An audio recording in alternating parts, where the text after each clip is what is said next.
Roll call. Ms. Rocco? Here. Mr. Rodriguez? Here. Mr. Leonard? Here. Mr. Zepnick? Present. Mrs. Patras? Here. Chairwoman Betcha. Here. The open public meeting statement, please.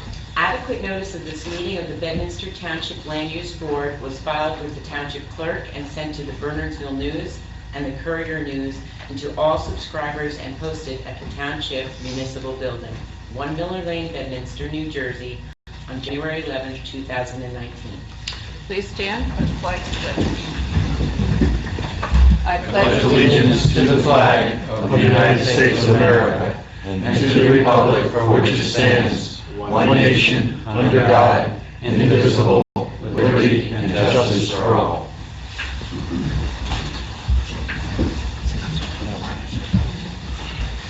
Okay, we have a little homework here.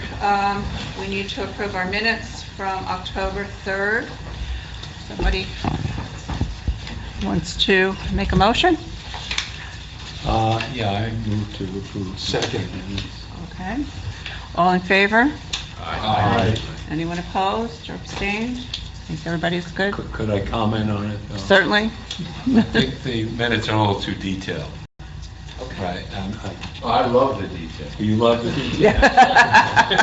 Well, I mean, the theory is you look at the video if you want the detail. Well, I mean, they're not so detailed that it's like, it takes you 2 hours to read them. It's just a few more, I mean, Well, I like it. Yeah, okay. Well, most minutes, I think, are at a higher level in my experience. You know, this was discussed, that was discussed, not Word for word, details of not what word was for word, discussed. right. That's, Now, that's just my opinion, the rest of you may feel differently. well, I'll go certainly with the way the board wants it to be, if everybody's happy with the minutes the way they are. They are supposed to be not terribly detailed in, you know, they're supposed to be action moments and just general. That's the way I've been taught to do, but, More topical is better for me, but that's just my preference. Oh, you like the detail? No, No, actually, a little bit detail. less, because the video is really good for that, actually. yeah, I think the video is wonderful. I mean, I go back and watch it. Okay. So a little So- feedback for you. Okay, all right. Okay, so October 3rd is, has passed, Yeah. approved. October 10th, Yeah, I move to accept the. I'll second again. all in favor? Aye. Anyone opposed or abstain from, okay, minutes are approved. We also have some resolutions. Our first resolution is Bedminster 2 funding. That is to dismiss without prejudice. We need a motion. So moved. Second. Roll call. Mr. Strappa? Approved? Mr. Rodriguez? Aye. Mr. Leonard? Aye. Mr. Zepnick? Aye. Mr. Cavallini? Aye. Ms. Patras? Aye. And Chairwoman Betcha. Aye. Our other resolution is the Primrose School. I don't know if everybody's had an opportunity to read that now. Anybody have any questions regarding, Look pretty straightforward to me. okay? Has the township committee seen, or they haven't passed a developers agreement? Is that my understanding? That's They've- my understanding as well. I don't think they've done it yet. John Bellardo is preparing it, but I don't think they've adopted it yet. Okay, but there is a recommendation in here, Yes, in the resolution. and we've had that discussion. That discussion did involve the township attorney. Okay. Any update on the problem statement with the county with regard to that intersection at all? Chuck Alivo is following up with him, and he's following up again to try to get the meeting that we need. Okay. Subsequent. Just curious. Okay. Sorry if I wasn't paying attention for a second, but did we have any progress with the water meter issue? No change. They've told me they can do it without the hot box. They can. The approval is no hot box. It's in the resolution. I know you haven't had time to read it, but it is in there, yeah. It's basically on this page. No, So it was dealt with appropriately. Okay, do I hear a motion? So moved. Second. Second, okay, roll call. Mr. Striplove? Aye. Mr. Rodriguez? He abstains. Thank you. Mr. Leonard? Aye. Mr. Sutton? Aye. Mr. Travelini? Aye. Ms. Patras? Aye. Chairwoman Gotcha. Aye. Resolution is approved. Okay, this is the time we open it up to the public. If there's anyone who is here for, or has questions or comments that are not on the agenda. Okay, seeing none, we'll close that. We'll also announce that January 2nd meeting will be canceled because we will have reorganization, that's the word I'm trying to say, on January 3rd. So we have to wait till after that. So we'll have our meeting on the 9th. And we'll just have one meeting then for that, and that will also be our reorganization meeting for the land use board. And is there only going to be one meeting in December, as anything else? I don't know if we have enough for a second meeting in December. I think it's going to depend on the progress What we happens make next week? Gotcha. We have two Yeah, applications okay. on next week. We had another one just come in. And So we'll I see. haven't even looked at it yet. We'll see how that goes. Houghton Farms, Paul, you want to say anything about that right now? No, that's on the agenda for next week. It is, okay. So I think we are then ready for Elite.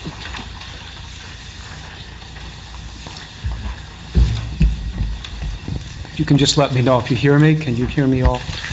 Jeff Lehrer from the law firm of DeFrancesco Bateman in Warren Township, here on behalf of Elite Properties at Bedminster LLC.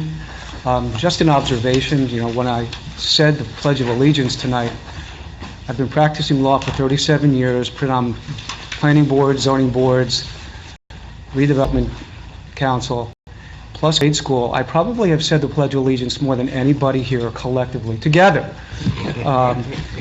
Anyway, seeking preliminary and final site plan approval and variance approvals. We were here before this board on August 8th and then again on September 12th. We did not appear on the October meeting, but were legally carried to this hearing without the need to renotice. We're here this evening for a very limited purpose.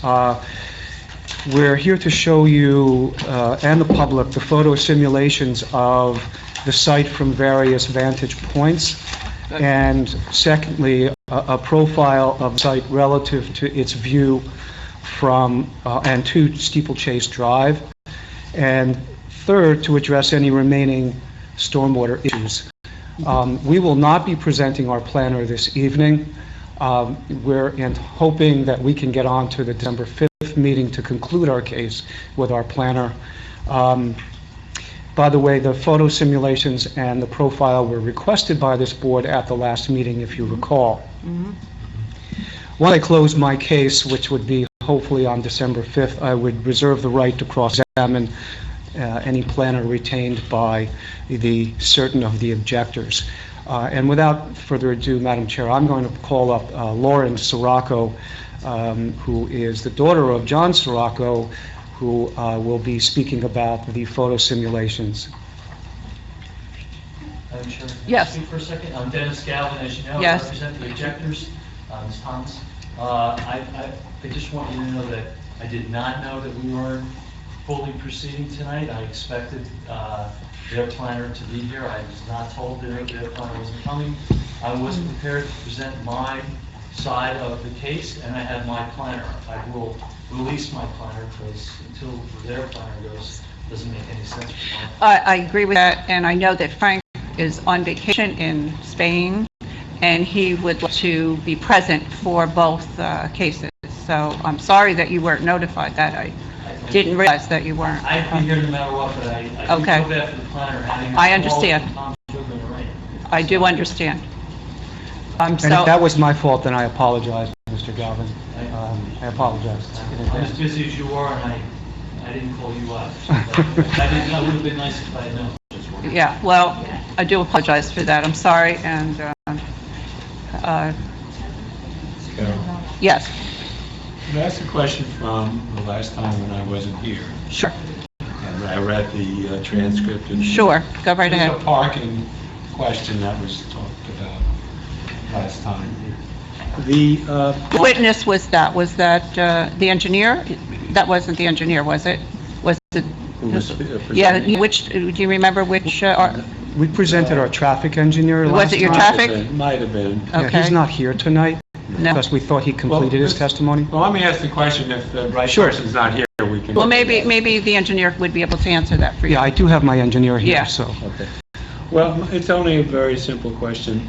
Now, the number of market-controlled units in here, like 6 or 10, I don't remember. The affordables are... The affordable? Right, there are 6 affordables and 34, if I'm not mistaken, of the market rate Right. units.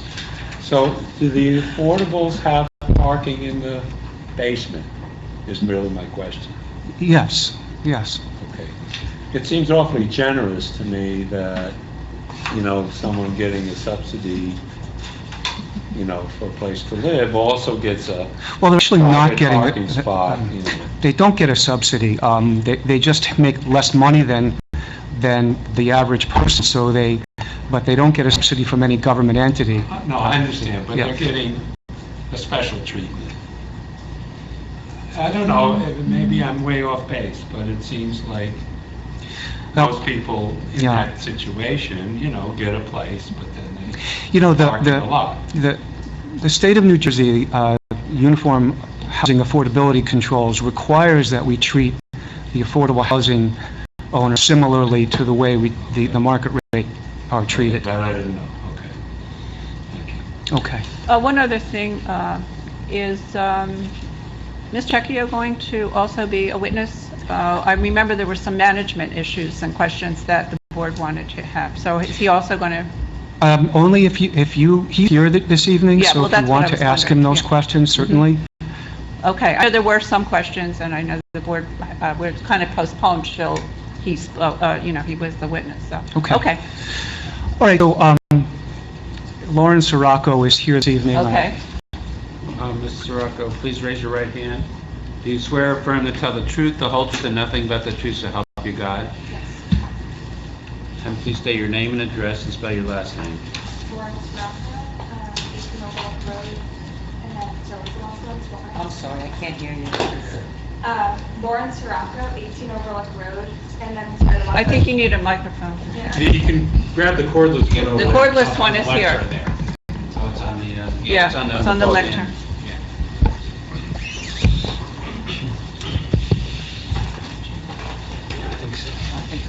Sorry, my name is Lauren Sirocco. The address is 18 Overlook Road. And the last question was, spell my last name? It's S-A-R-A-C-C-O. So I'm here, 18 Overlook Road where? Boonton Township, New Jersey. And now it's down a little. Ms. Sirocco, can you provide the board with the benefit of your educational and professional background, please? Yeah, so I have a bachelor's of architecture, and I have 5 years' experience working directly under a registered architect.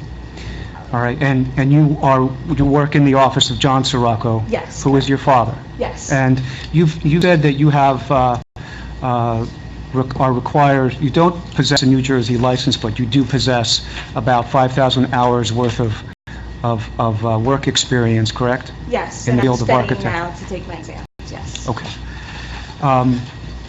And have you testified before boards before? Yes, in Boston and upstate New York, All right, on several occasions? yes, And you are familiar with the site? yes, And you're familiar with this project? yes, Okay. And you reviewed the site plan and the architectural plans? yes, And you're fully familiar with them? yes. Okay. What have you or your office prepared for this evening's hearing? So I prepared 3 different views of the site and the 2 buildings for tonight. Okay. The last exhibit we marked, Mr. Collins, was A4, so this would be A5. If you could, the first one would be A5, and then so forth and so forth. If you could mark them in the upper left-hand corner and put today's date. Should I upper left or?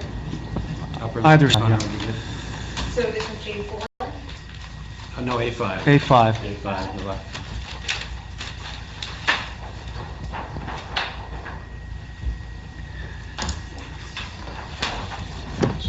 I don't think so either. No, there's a new user. There's a new user. There's a new user.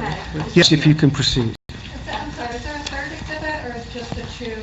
The third one is just the image for a talking point. I didn't really need to take it out. Excuse me, just a minute. I'm not sure your mic is on. You have Is to it- hold close is it enough to your mouth working? To be able to hear down here is not gonna work. Do you hear it now? Okay. Can you I'll get just in the back louder. there? Is there a way to see, for the public to see these pictures? Maybe you should be turned just slightly. Yeah, that's it. There you go. I think Can you that's, guys still see? that's better. Uh-huh. Okay. So this remind me if I have to speak louder. The first view here is looking east down Lamington Road.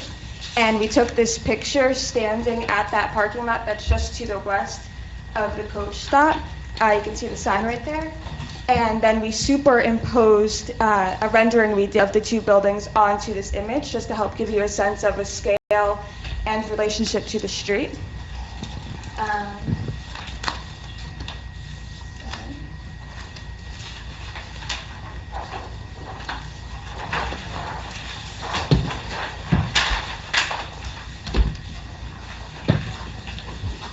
The second view is looking west up Lamington Road, and we took this picture standing in the parking lot at 2,460.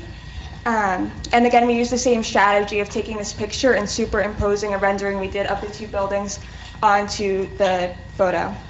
So just to help orient you, this building to the left in the background is the west building, and then the one more in the foreground is the east building, and right here is the driveway. Just a foundational question. These photos were taken in or around when? September. Sometime in September? Yes. Okay. And by whom were they taken? John Sirocco. Okay. And when you're finished, I have to ask you a few questions.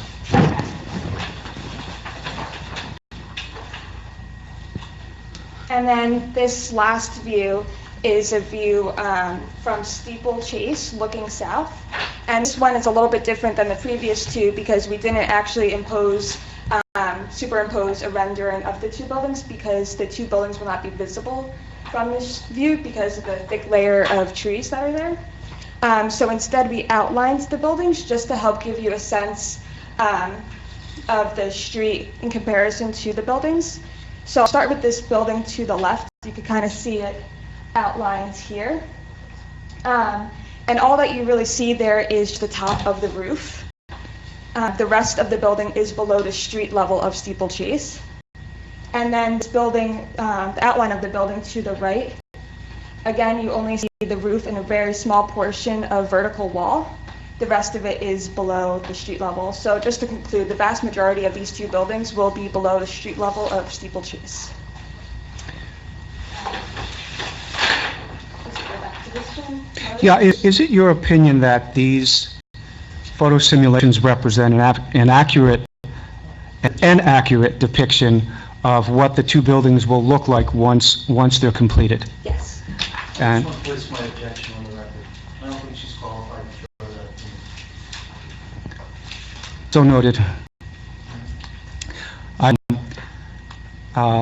You have other witnesses that can maybe talk about that, licensed New Jersey experts. Is the scale that is shown accurate relative to the home on the western side of the site? Yes. Okay. I don't have any other questions of Ms. Sirocco.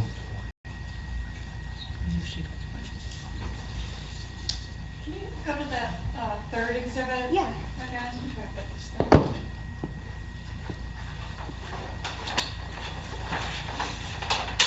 So this exhibit shows a leaf-on condition. Is there any indication of what this would look like on a leaf-off condition? No, because when we did go there, the leaves were still on the trees, and we went there just again yesterday, and there was still pretty significant amount of trees on it, of leaves on the trees. So. Lauren, can you use your microphone? Sorry.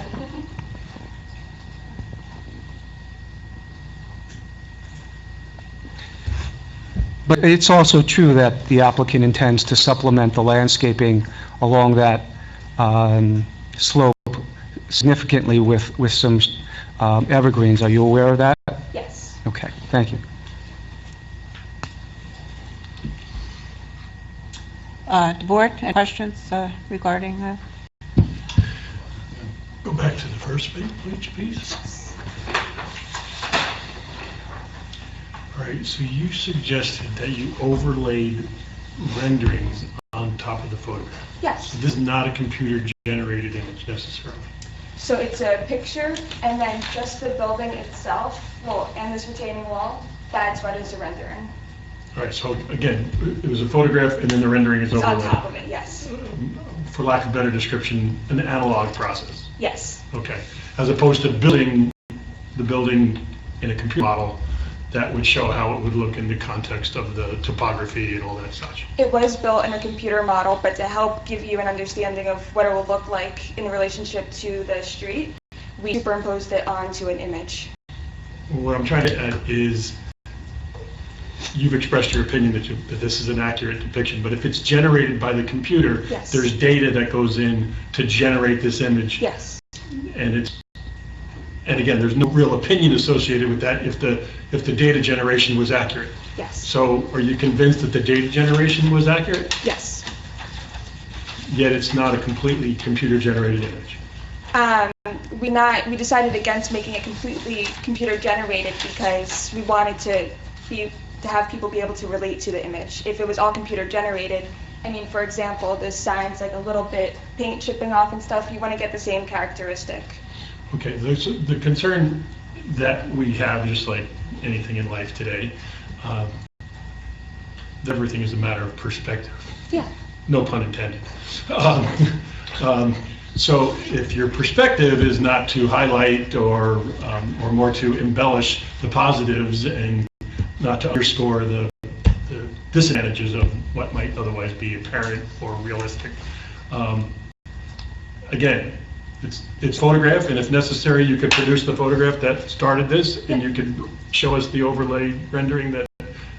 Yes. Okay, so if we're concerned that there were not enough trees depicted to screen the property beyond, we could see that from the other direction as well. Now back to the last bit.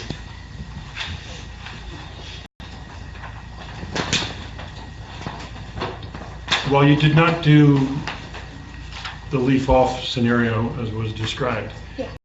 if there were no trees between the street, the extent of the street there, and the beginning of the development at all, you would see the top of the buildings as you depict there. Well, that would not be the case because these trees are on the property and we also are adding trees, evergreen trees. So No, I'm just saying, if it was completely Okay. clear, there was Yeah. nothing there between Then- between the street You would- and the beginning of your development, Yeah. you'd see the tops of the buildings as depicted. Yeah, the very top of the buildings, yes. Yet, the tops of those buildings are some 200 feet from, Correct. okay. That's all right. Anybody else?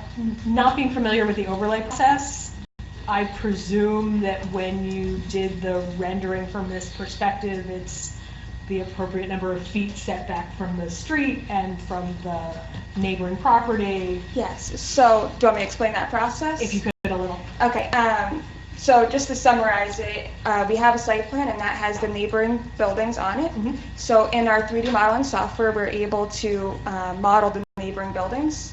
And then we use that to help us make sure the building is in the correct location and the correct scale in relation to So the you neighboring have a buildings. 3D rendering that has the neighboring buildings in it? Yes. And that, okay.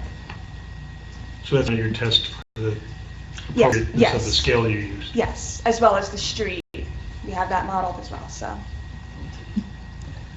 Anyone else on the board? No? I would just like to ask a question. You went through 5 years of architecture school, correct? Yes, And in that, you're required to do 5,000 hours of in-work training, correct? yes. And how many photo simulations have you done in that time? I couldn't even count a lot. More than 100? More, yes, yes. More than 200? Maybe, I'd say, yeah, around 200, yeah. All right, so that you have to know the scale of what you're dealing with and be able to use a computer to provide an accurate depiction of what the building looks like in relation to the land, correct? Yes, And this is your opinion, based upon your experience, that this is an accurate depiction, substantially accurate, of what the buildings would look like? yes. Thank you. That's all I have. I'll open it up. Mhm.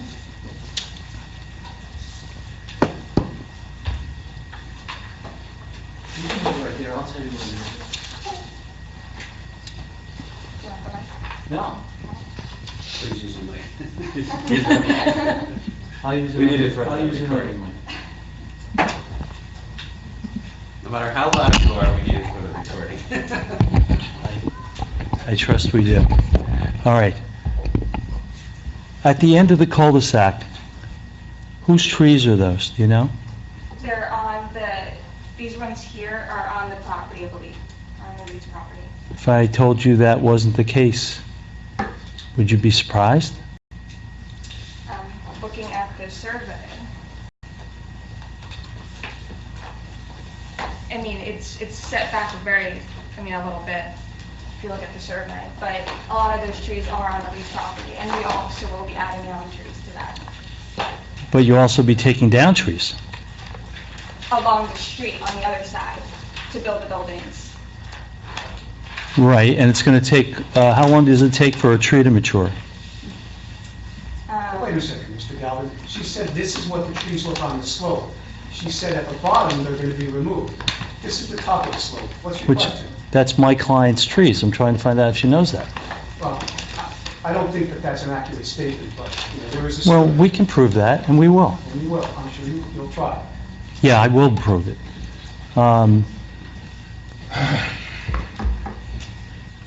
And why did you choose the spot that you chose to take that picture?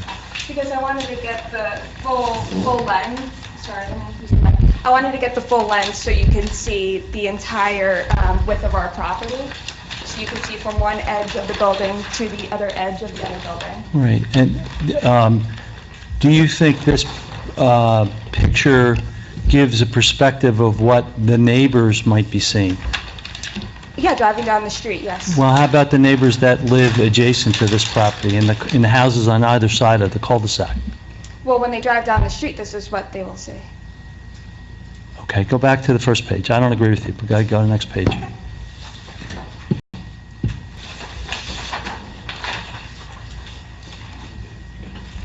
And again, why did you choose this perspective? So then that way you could see the context of this house here that's remaining, and then you could still see the full length of the entire property.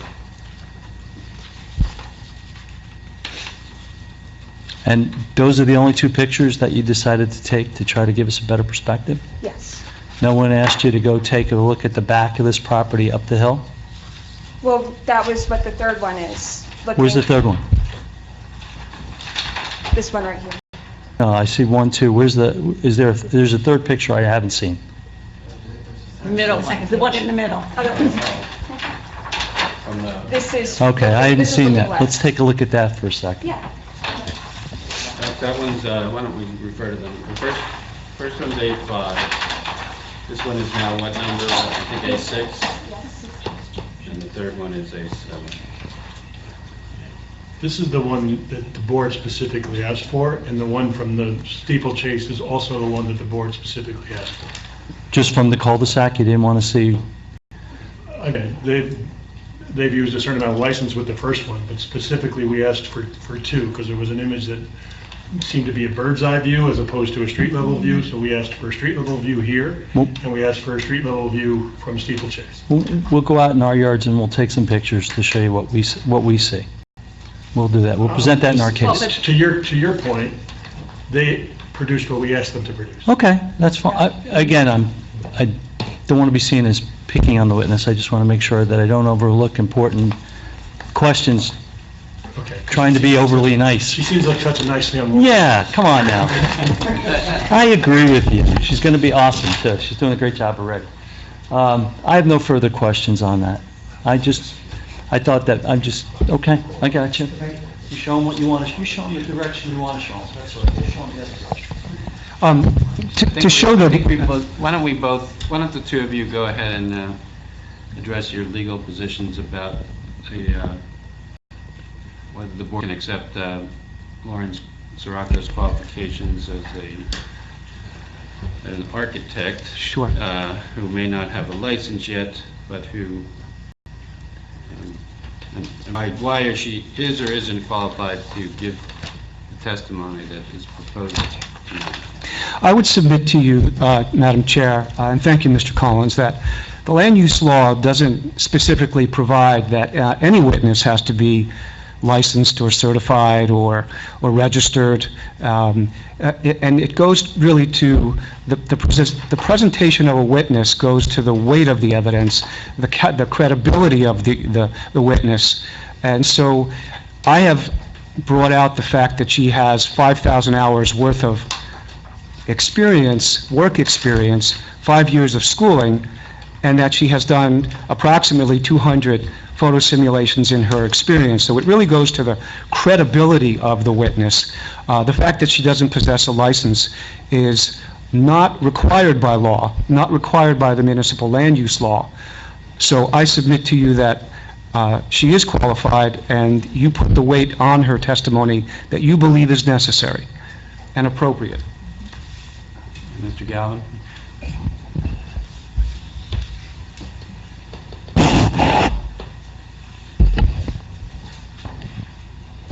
My position is that when you're testifying as an expert in the state of New Jersey, if you're an architect or you're a planner or you're a lawyer, you have to be licensed in this state. Now, if the question that I objected to was when he asked her an opinion. I don't think somebody who's not licensed in the state of New Jersey can offer an opinion as to architecture before anybody in the state or any court in the state of New Jersey. I don't disagree with Mr. Lair that somebody can be qualified for anything. I remember my cousin Vinny and Marissa Tomei was turned into an expert on tire tracks. But if no matter how much work has already been put in by this person to achieve an architecture degree, until it's achieved, there's certain testimony that they can offer. So I'm not jumping up and down, flapping my arms, but I did feel that she should not give architectural opinion because it would be violative and also threaten her license, because we don't want to be doing the illegal practice of law. We don't want to be doing the illegal practice of architecture. Okay, so. So, thank you, Mr. Gentleman. Madam Chairman, it is unusual to be qualified as an expert prior to the receipt of one's license as an architect. It can be done. It can be done because the person with training and expertise, regardless of a license, can be an expert under principles of law, especially evidence. I think in this particular case, I'll defer to the board a little bit, because my recommendation would be to find that she's competent and to testify as to photo simulations working in her father's office on this architectural work, particularly that these particular photo sims. I actually think creating a photo sim is not solely the province of an architect. It's sort of a work that different people working with photography and computers can do who aren't necessarily architects. On the other hand, I agree with Mr. Galvin, Mr. Lair, that the degree of weight that you give to the testimony is probably what's more important.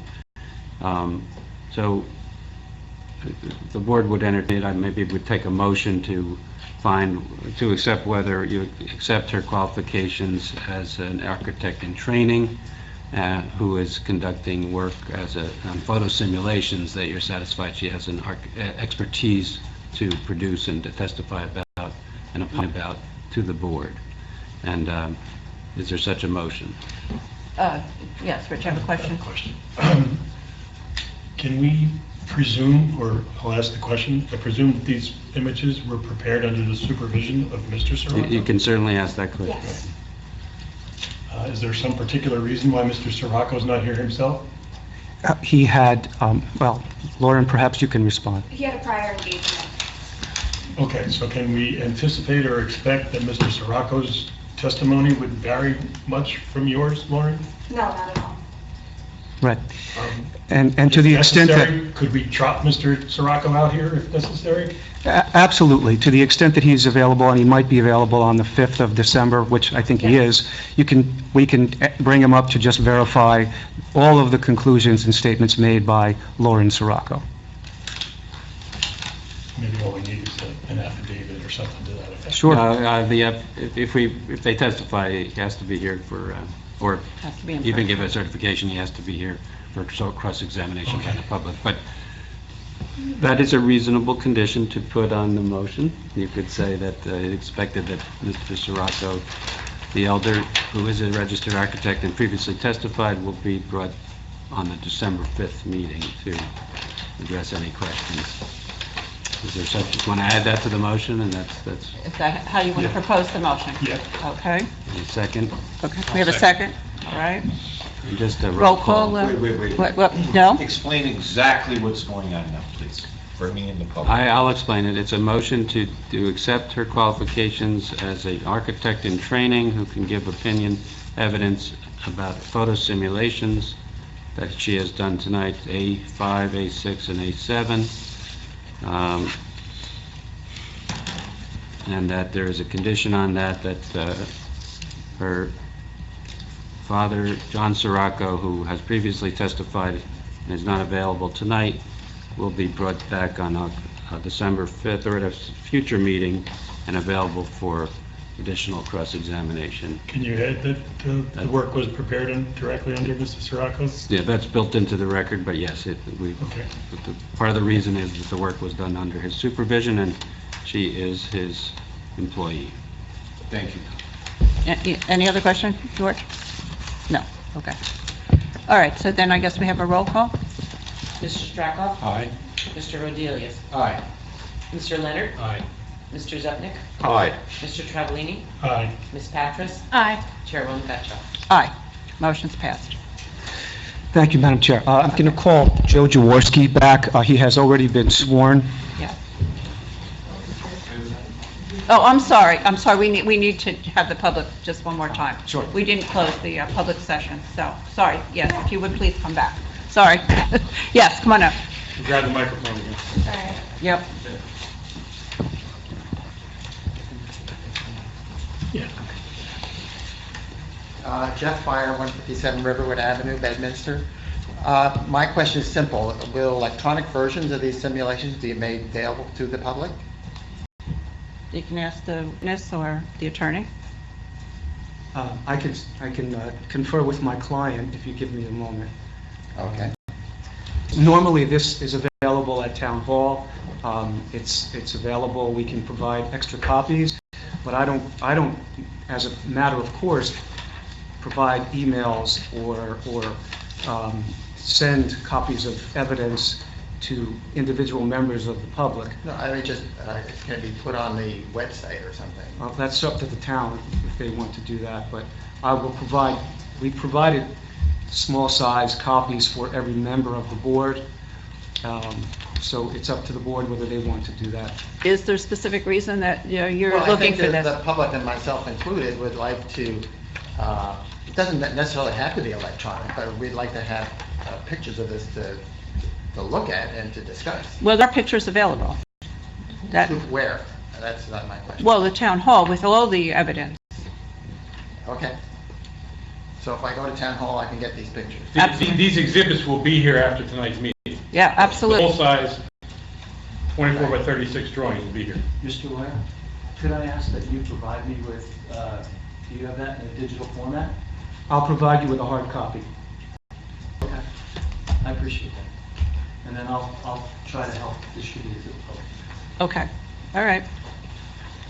Yes, please. Drew Osick, sworn in, 15 Stevens. Okay. Could you go back? Excuse me, can you grab, I'm sorry, because we got a problem with the microphone. Can you just grab that next to you, please? Thank you. Yeah, so we'll go on the record, please. Thank you.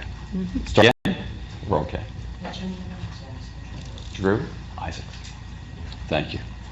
Could you go back to the third picture, please? Yes. Thanks a lot.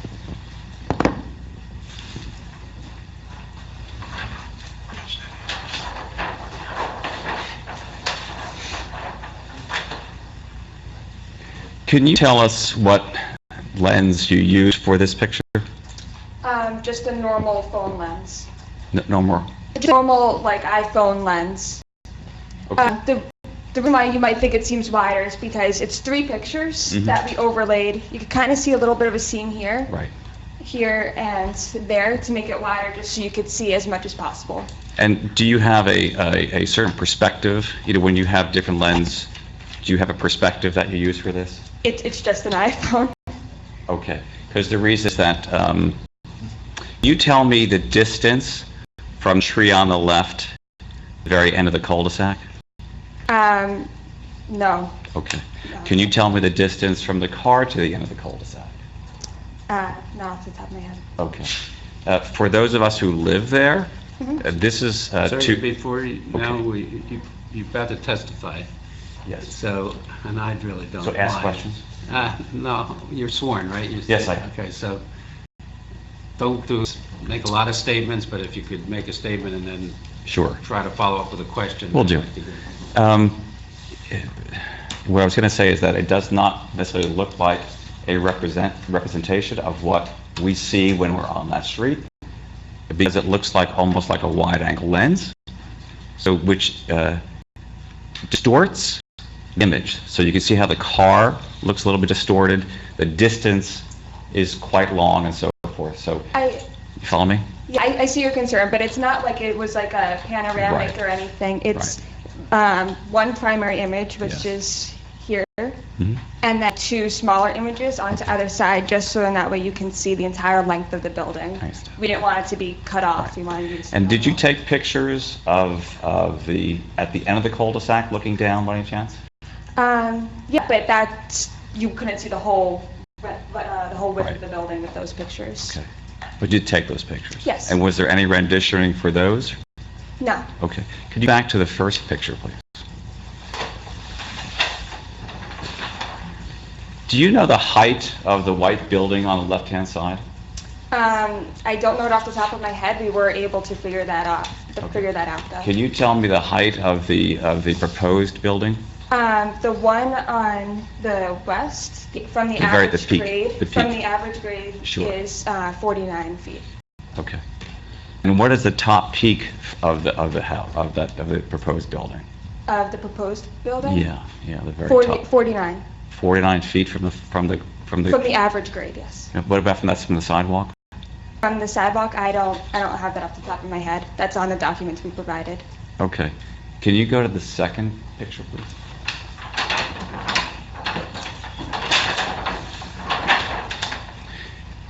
Thanks. Do you know how high there's 2 buildings in that picture?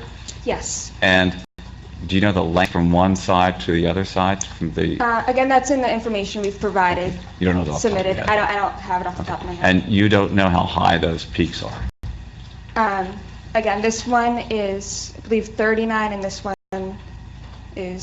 From the Sorry, sidewalk? this one's 43, and then this one's 40. From the sidewalk? From the sidewalk, that's all on what we submitted. Okay.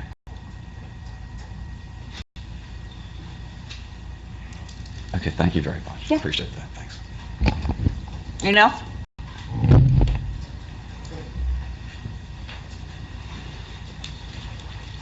My name is Richard Bishop, 70 Steeplechase. Last name B-I-S-H-O-P. I live on the cul-de-sac at the, Excuse me, were you sworn in before? Pardon me? No. Oh, sir, please raise your right hand. Do you swear or affirm to tell the truth, the whole truth, and nothing but the truth, so help you God? I do. I'm sorry, and please state your name again and spell your last name. Richard Bishop, B-I-S-H-O-P. Thank you. So I live in a cul-de-sac, and my property is at the end. It's somewhat elevated, so I'm going to be having a slightly different perspective than the road perspective. Would it be possible to get a rendering of what the back of those buildings look like? Because I'm not convinced that we're not going to see anything where the tree line is. And while they may be attractive from the front, that doesn't mean the back is. She's not going to be able to answer that question. I'm going to have to confer with my client. I don't think he's going to do that. We did what the board asked him to do. So I'm not going to recommend that my client, for each house, take a view of what it would look like from the backyard, if that's what you're asking. No, that's not what I'm asking for. What I'm asking for is just a rendering of what the back of the building looks like, not from my property, just a photo shot of the proposed back of the That's in building, the, so we know what it looks like. That's in the What a architectural flat plan. structure That's is, an you elevation know. that we have provided. That's in the architectural plan. Which This is- is an appropriate time to pull that out, and why don't we get the exhibits, though? The formal exhibits are probably... I think they're behind you, Tom. Okay, Yeah. so let's try to find the sheet of the architectural plans that has the elevations of the rear. Yeah, I'm a little bit concerned, Madam Chair, because we're going way beyond her testimony. I understand that, and that's why I said they're in the architectural. I think it's a very appropriate question. Presented with an elevation of the front, that's for elevation of the back. And there is one, not that hard to do. I think Mr. Bishop might be referring to not the black and white drawing, but the color rendering. Is that close enough? Sir, why don't you come forward? They have the architect. What the back of the building looks She has like. she has the We architect. cried before we know what first. Front is attractive, I don't know what the back is. That's what it This one's the back. And it'll be the same colors and materials. And what sheet is that of the plan? Well, it's PB203, but I don't know the exhibit number. Now, that's one building, This is the west building. west building, and what is the other one? 302 is the, PB 302 is the plan. I think 202 is the east elevation. The north elevation is the rear. Yeah. PB 303. Yeah. And then this is the east elevation. And I The assume east that building. the same materials that are used in the front will be used in the back. Yes. Well, I think I'll go after this meeting. It was available since the last meeting, yes.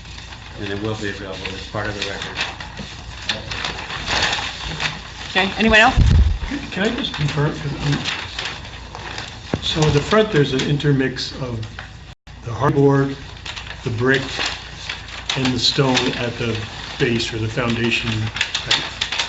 The rear is the same mix of hardyboard, brick, and stone? Less so of the brick, mostly I hard. thought that I remembered that from Yeah. prior testimony. So there's not as much brick on the rear. Yes.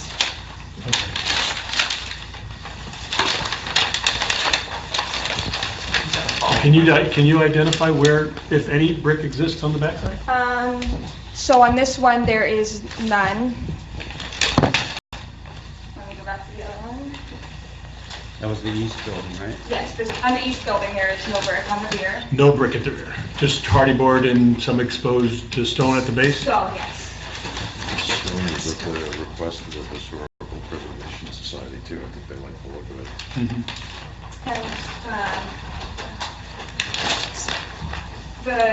the west building has no brick, but it has Has a stone has a lot feature. more stone, Is the stone feature there? and then it goes up higher. Okay. All right. Just a quick question on the front elevation for that building. Yeah. Does it show the height from the sidewalk on that?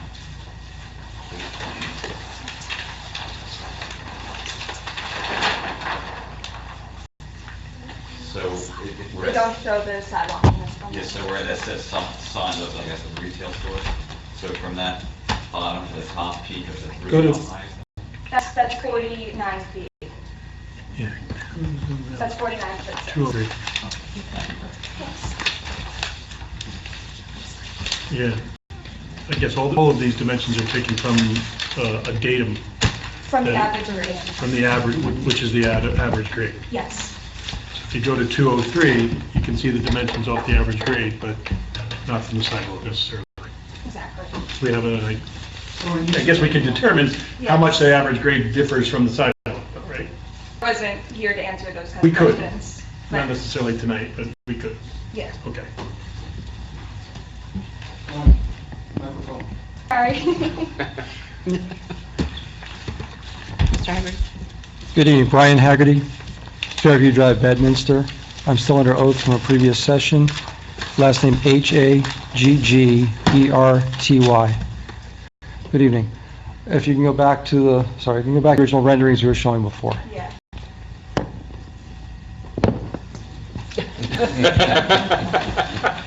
Yeoman's work, That's what happens when you sit at the end. Decided here. So I keep forgetting the mic. Thank you. Okay, this is the one you're calling A5, Yes. and the dwelling on the left side, is that the dwelling that's on lot 16 of block 27 according to the county map? It's to the immediate west? Yeah, to the immediate west, yes. Thank you. And the elevation of Lamington Road as it heads east from this vantage point, does that slope down and away from this viewpoint? Correct. Thank you. Is there existing vegetation in front of that home more than what we see in this, or is that an actual photograph of what's there today? Sorry, of this home or? Yes, of that. No, this is what we took in September. Thank you. And looking at the next sheet, I believe is the view from the east? Yes. View from the east looking west. From the eastern vantage point looking west, which appears to be at a normal eye level, can you confirm that's from a normal eye level? Yes. Okay. And this does not show the extreme eastern edge of the property, does it? That's one of your, that appears to be one of your plantings and your driveway on the Yeah, eastern side. it stops right about here. Okay. So was there any basis of decision to show the house that on lot 16 versus showing the yard of the house that's on lot 19 in the two different renderings? I mean, not quite. We were just trying to show we're trying to get a vantage that was able to show the most amount of the properties. Okay. And this image has not been brought before the Historic Preservation Commission, has it? Not yet. Thank you. Anyone else? Yes, please.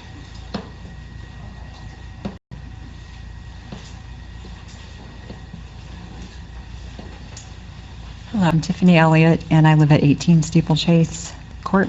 Tiffany, were you previously sworn? No, I will not. Do you swear, please raise your right hand. Do you swear or affirm to tell the truth, the whole truth, and nothing but the truth to help you God? Yes. Thank you. Please go ahead. Oh, sorry, it's a few minutes late. You might have actually already covered this. In looking at the property from Steeplechase Court, I don't know which chart that one was. I guess it's that one. If you were to place a balloon test, where would that show up on there? You know, for like the balloon test for the height of the building?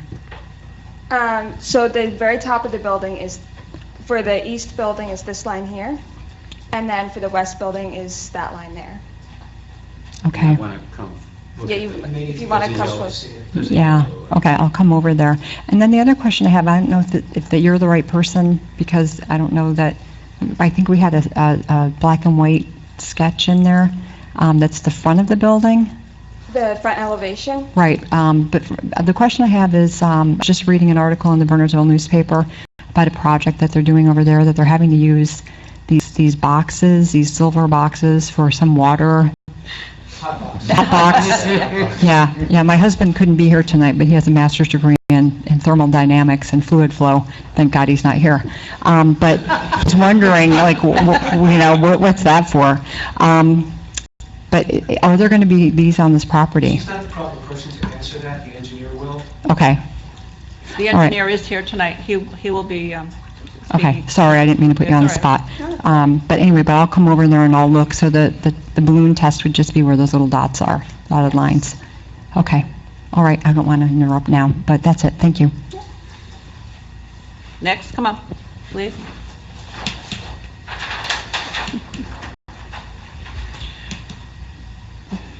Bonnie Bishop, 17 Steeplechase Court. I've been sworn in before, thanks. Thanks. So this is really a question for the board in terms of that third picture. Was there any thought to, you asked them to take specific pictures from different angles, right? Was there any thought to having a picture taken closer to the end of the cul-de-sac so we could really see, if you're standing there, how tall those buildings stand above the end of the cul-de-sac? Well, I think that's what they're trying to show you here, is where the roof line is But in comparison. it's not as clear because it's at a distance, and as Mr. Isaac said, it doesn't seem to give the same perspective that you'd have if you were standing at the end of the street. Well, the vegetation is there and the leaves. I don't want to be the witness here, but she can speak for herself as to the picture and why it was taken the way it is. I think if you stood at the end of the street, you wouldn't be able to see both buildings. So we wanted to make sure you were able to see the full length of both of the buildings. If you were any closer, you would just see a small segment of one of the buildings, so we didn't think that represented the project completely. Right, and that I understand. Thank you for showing the full breadth of it. My question is really for the board. You asked them to take that shot. Have you considered asking them to do a rendition where you get different viewpoints of that from the end of the One of the things we cul-de-sac? did ask for, that we did not get today, was a section through the street. It's coming. Right, so you didn't forget about it. A section through the street, which would show the street level and the height of the buildings relative to the street level. We have that. So if you have that section, that'll be helpful, I think. to your point. As opposed to different. What is the profile? This is a photo simulation. Right, but I'm calling it a section, but the section will show the relative height of the buildings to the street level. Without going to the edge and looking down. With our next step. I assume that's Mr. I'm sorry, so that doesn't clarify for me though the different vantage points. If you look at if you're standing at one of those houses at the end of the cul-de-sac, I don't have a sense of how higher they stand. And you're saying how tall the rooftops are compared to where you're standing at the end of the street, because that's taken back further. So it's really the board. Excuse me. I didn't say a word. I didn't say a word. I'm respectful when you're standing there, putting your head on the table and sighing over my question is rude. I don't, not going to respond. Good. So my question is to the board, did you consider asking, or would you consider asking them to do a rendition looking at the rooftops as you stand at the end of the cul-de-sac? Ask me a question. Yes. Do you go down there and stand down there and look down like that at the end of Steeplechase? I live down there. But do you go down there and walk down there and stare down? I live We live down down there. there, and the property is probably 10 feet above the street But the level. board asked us to do a photo simulation. I'm asking And now we're asking you to do something else. So I think the answer is that we have asked the applicant for a couple of vantage points. They have done what we asked. I agree. I am not inclined to ask them to take 100 pictures from Nor are we. 100 vantage points. And that was my question to the board. And so I recognize that you have a very specific concern. And my concern's broad, but right, this question is But I related to the think specifics. Yes. From my perspective, Mhm. we asked for very specific things, and they have done what we asked, and I am not inclined to ask them to do anything else. I think we need to We're waiting see- for another cut Yes, through. I think we that I need to think will see be- what the engineer is going to provide for us, and I think that will also give us a better perspective. That answers your question. For the time being. Thank you. Okay. Anyone else from the, yes?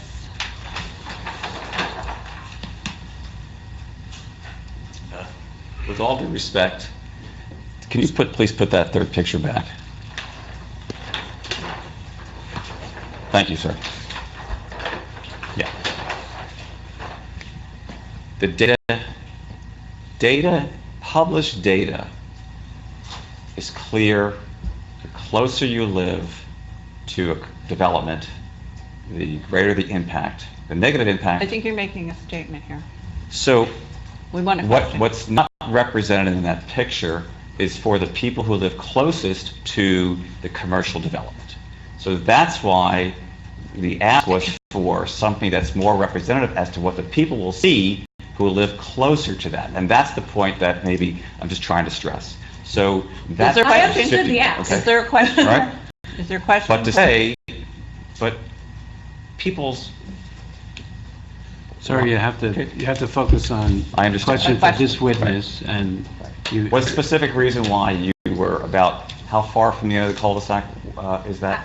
Maybe this I is should question. have answered Yeah. that a Yes. couple of times. That you are unhappy with the vantage point has been noted by the board. The board, I don't believe the board gave them specific direction as to be 60 feet plus away from the end. They made that decision. That's all. I true. was trying to understand why that decision, because I believe it doesn't represent the vantage point from people from homes that are closer to the end. That's all. And that is probably true. It is true. But she's been asked and she's answered why she made that decision. Again, I think Mr. Jaworski will be able to give us some enlightenment here. Okay, let's move on. Lou, please. Hi, Good evening, Lou DeGiovine. I've been sworn in previously. Could you go to the picture on Lamington Road, please? The second one. Thank you. So that picture was taken from the parking lot of 2460 Lamington Road? Yeah, 2460. Okay, so this is my property, so I'm very familiar with this location. The question I have for you is this, you superimposed the buildings onto the actual street picture. Do you consider those pictures, the way you see it now, to be a very accurate representation of the size, scale, scope, and proportion to real street and to the real project? Yes. Okay. Is there a reason why you did take the street from like down the center and show both sides of the street? I think for safety, if we start in the middle of the street, it kind of would have been a little dangerous. Okay. So, did you take these pictures yourself, or did John Sirocco? John Sirocco did. Okay. So then the question I have, so he took the pictures, but you did the renderings and the graphic work and all of that. Yes. I've Okay. also been here myself. Okay. So the question I have is, you've been there yourself. So do you think it would have been a good idea to show the other side of the street and show the whole street as a site view? Because all the properties on the other side of the street are basically homes and are about 50, 60 feet away from the street side, from the curb? I'm sorry, so the other side, you mean the property side? No, the other side of the street. Like further down. Do you think it would have been a good idea to show a better, more open view of that street? Not necessarily, because I think the more we backed up, the less you would see the property that we're trying to represent here. As you can see, even the back of the West Building is starting to get a little too small to visually see. So the further back we go, the less you'd be able to see. Okay, so this rendering accurately represents the size, scope, proportions of this proposed property. Would you say that in your architectural experience is proportionate to the rest of the street Yes. in terms of the buildings? Yes. Okay. Thank you. Any questions from the public? Okay, if that's, we'll close the public portion for this. Thank you, Ms. Jaworski.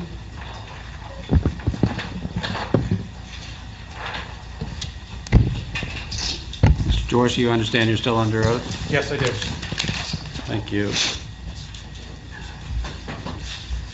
Joe, you were already sworn, correct? Yes, that's correct. And did you prepare or supervise the preparation of a profile as requested by this board of the proposed buildings and their relationship to this property. Yes, I did. Can you present that and mark it as A8?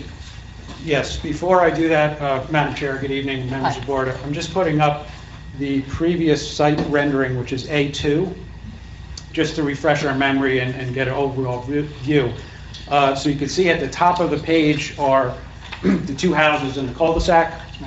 The property, obviously the back half of the property with the woods, which will be undisturbed, and then the front half of the property closer to Lamington Road is toward the bottom of the page. So as requested, what we did was we took two sections, basically one through the eastern building from Lamington Road right up to where we're close to where the house is on the top, and then another one through the western building in a similar fashion to kind of give the board a view of what it looks like, the existing grade, the vegetation, and the proposal. Can you identify the high point of the ridge on each of those roofs? Yes, I will do that. Okay. So, this is the section, and Joe, can you pass that down? So we made 11 by 17 of this, just to give you a better view of it. And this one, I'm sorry, Jeff, what do we have? A8. A8.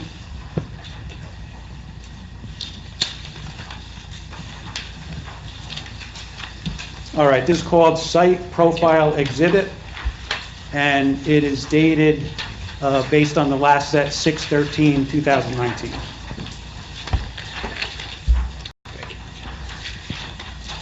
Thank you.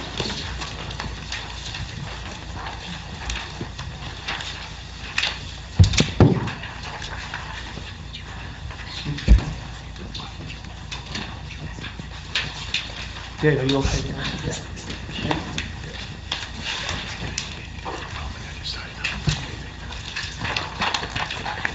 All right, so the top, the top profile is through Building 1, which is the eastern one. As you look at the site, that's the building to the right.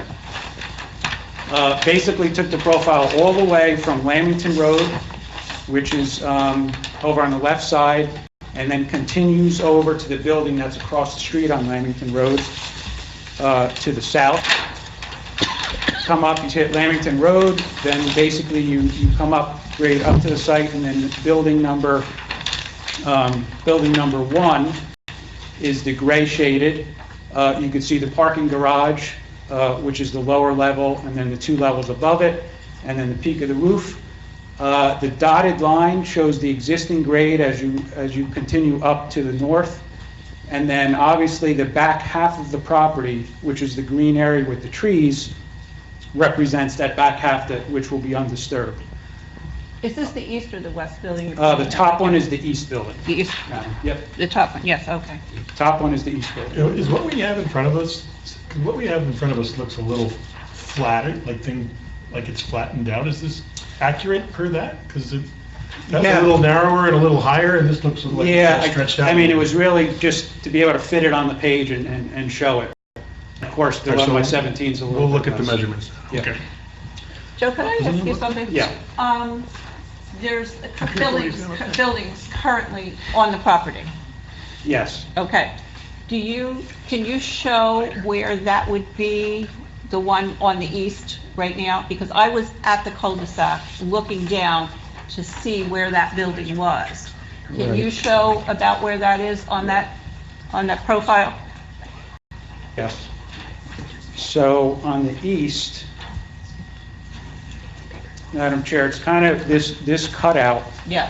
is where the building is. So The that current would, building. the current building, so that would The- probably be right back in here. That's what I Yeah, so- wanted to know. Okay. Exactly, that's what it- Okay. So these buildings will be a great deal further to the road, Lemington Road, than the current building. Absolutely. Yes, those current buildings are really maybe 50 to 60 feet from the back property line. The new buildings are obviously way up toward. Is that what this dotted line is showing on these, where the existing building is? The red dotted? Yeah, what does that show? No. That was just a commercial building, which could be built on this property to the height, just to kind of give the board a depiction that if this property was developed as a commercial site, a building meeting the rear setback could be set there at 35 feet. Okay.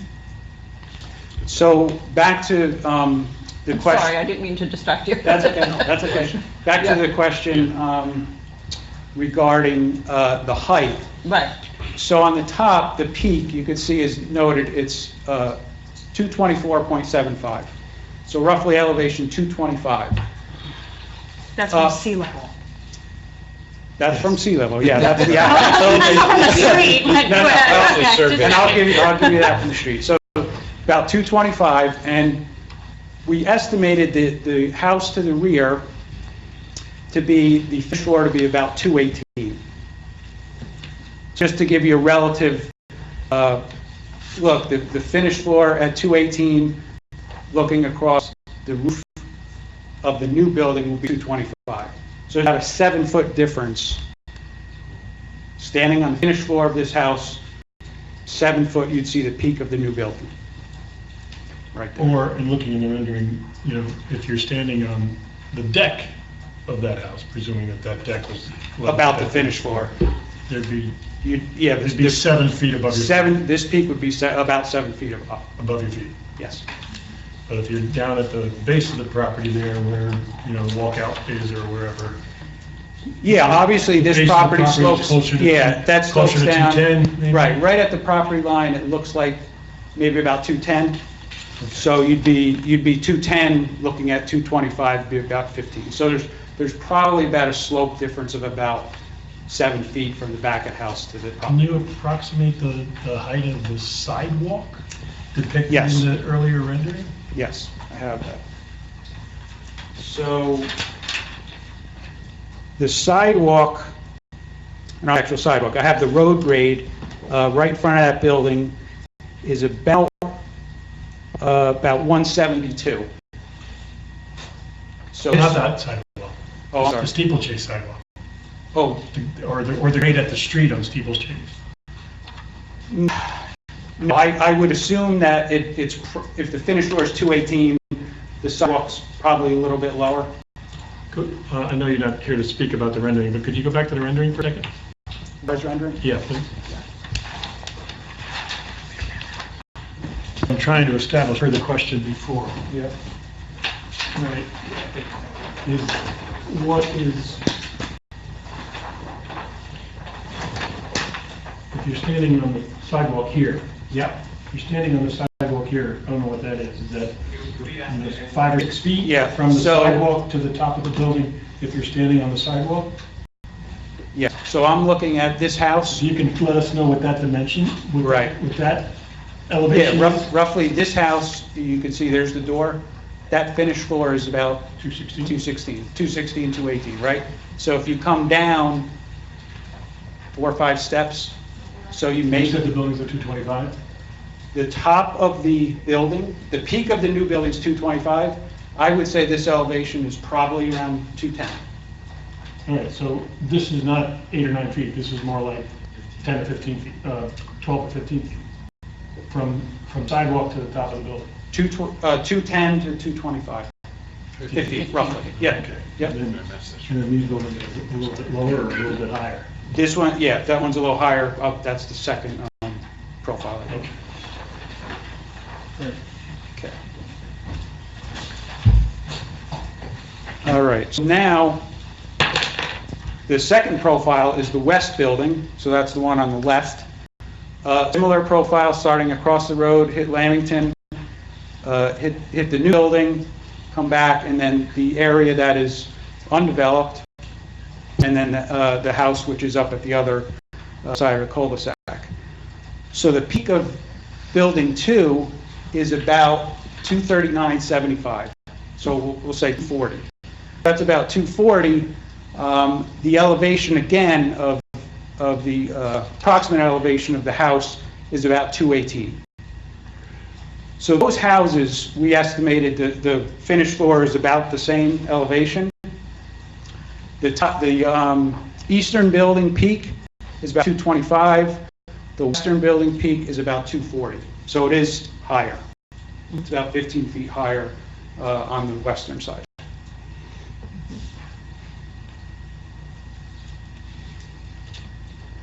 So again, it's, the profile just kind of gives you an elevation of how it looks. What did you say, 218? 218 is the floor? We estimated that, yeah, we didn't shoot these finished floors, but just based on the topography and looking at the road, those are about 218. That's 22 For feet. the houses. Yes, So then 22 feet above. for the western building, correct. Because that peak is about, I'm sorry, that's about 240.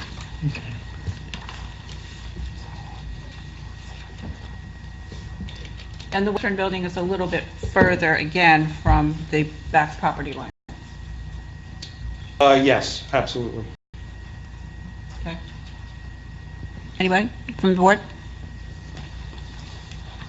Mr. Jaworski, at the first hearing, Mr. Ferraro asked where, I think they call it a meter box for the water connection will be located, as well as the location of any backflow prevention.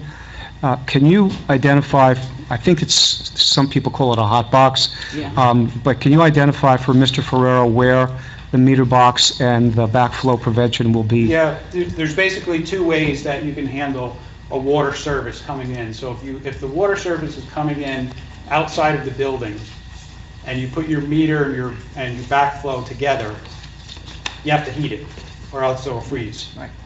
If you notice when you go down to Florida, you see the pipes up because it doesn't freeze.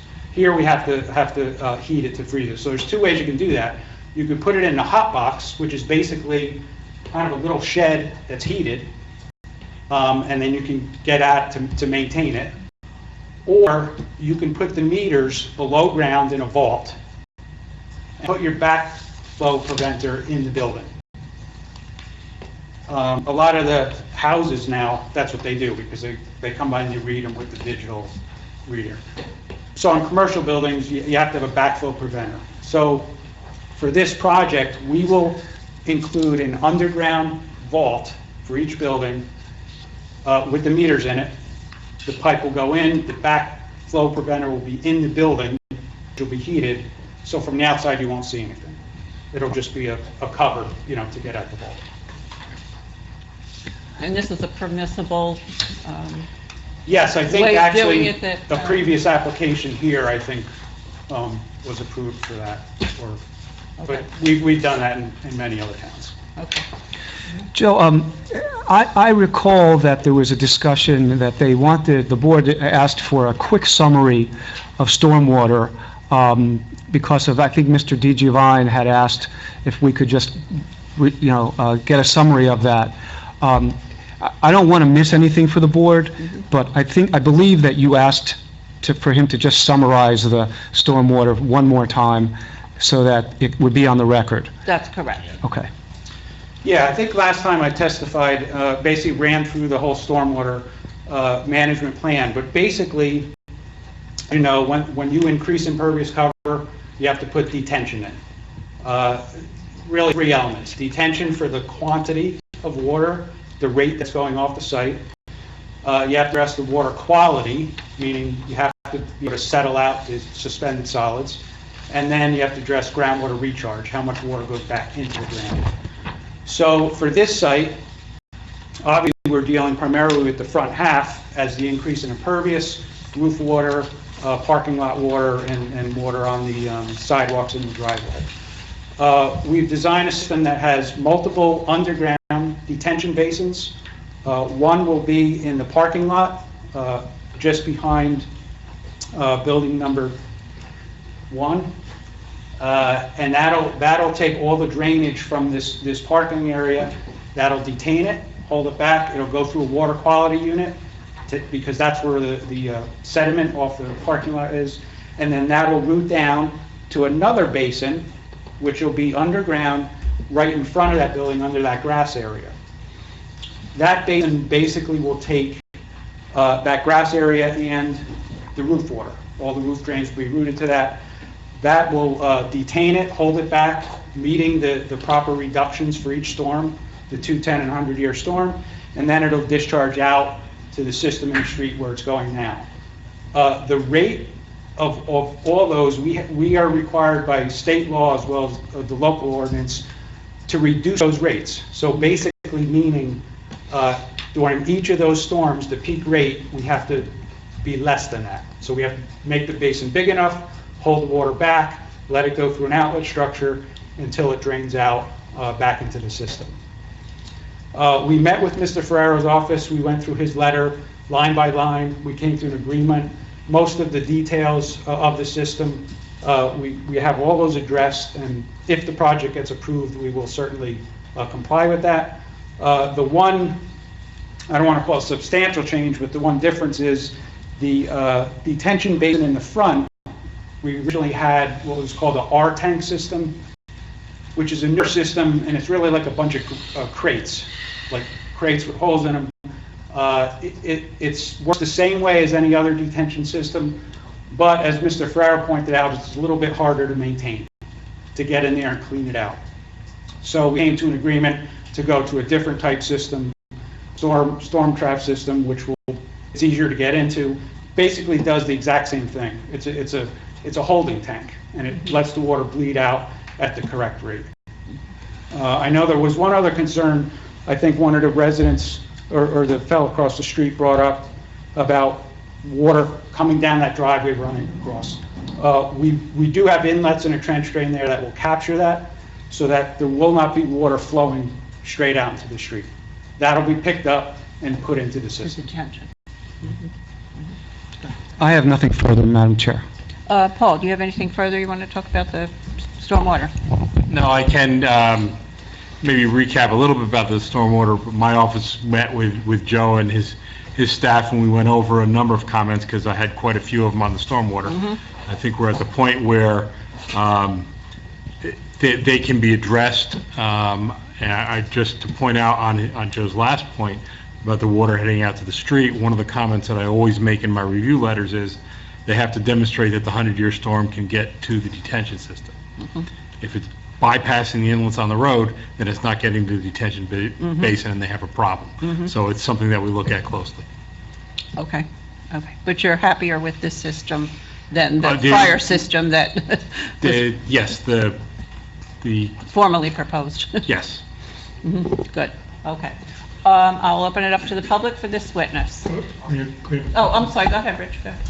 Mr. Jaworski, a couple questions. Can you describe again for us, when we've got the tree plan here, I guess, but the mix to planner's question earlier, the mix of vegetation along the northern edge of the property there, deciduous versus evergreen? Yeah, I don't have an exact mix of it, but what we did commit to doing was that you could see the lighter green area is the open area, more open area. We'll basically fill in all of this open area with evergreens. So there is a mix of evergreen and deciduous, which is the darker green. We're going to leave that, whatever it is, and anything that we fill in, and we had calculated roughly 150 additional trees to the 73 that are on here, to us around 220. But all of those trees will be an evergreen. It just seems to me the further down the slope you go, the older those trees have to be effective in forming additional screening. Yes. So is it possible to go ahead and put more evergreens closer to the property line? Yeah, if there's gaps in there, absolutely. And our landscape architect she did a rough count where we came up with the 150, but yeah, if there are gaps that are closer to the property line, we can certainly go ahead and plant and fill those in with evergreen. Okay, two more questions. Your group has done all the survey work, topography, the various elevations at various points across the site. Yes. Okay, so and are you familiar with how Ms. Sirocco's renderings were prepared? Yes.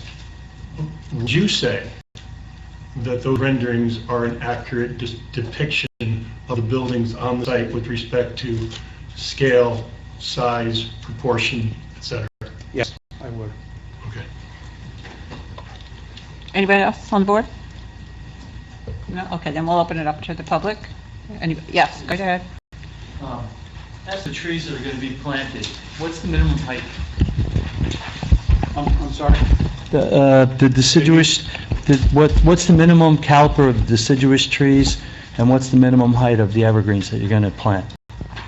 Typical planting of the evergreens will be 8 to 10 feet, and I believe I'll check my notes, but I think it's a 2.5-inch caliper, which is the minimum, has to be that or greater. So you're guaranteeing a minimum of 8 feet in height of the evergreens? I'm not guaranteeing anything.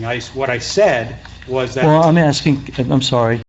We need to know because I don't want to step on anyone's feet here, but if there's going to be a condition that they're going to be a minimum height, you just said 8 to 10, it makes a big difference if they're 8 or they're 6, right? I said typically at planting, evergreens are 8 to 10. It would be up to the board if they want to put a condition on the minimum height. Okay. All right. And the drainage plans all work, I heard the word 100. You guys have the 100-year, you're meeting the 100-year storm? Yes. Okay. All right, thank you. You're welcome.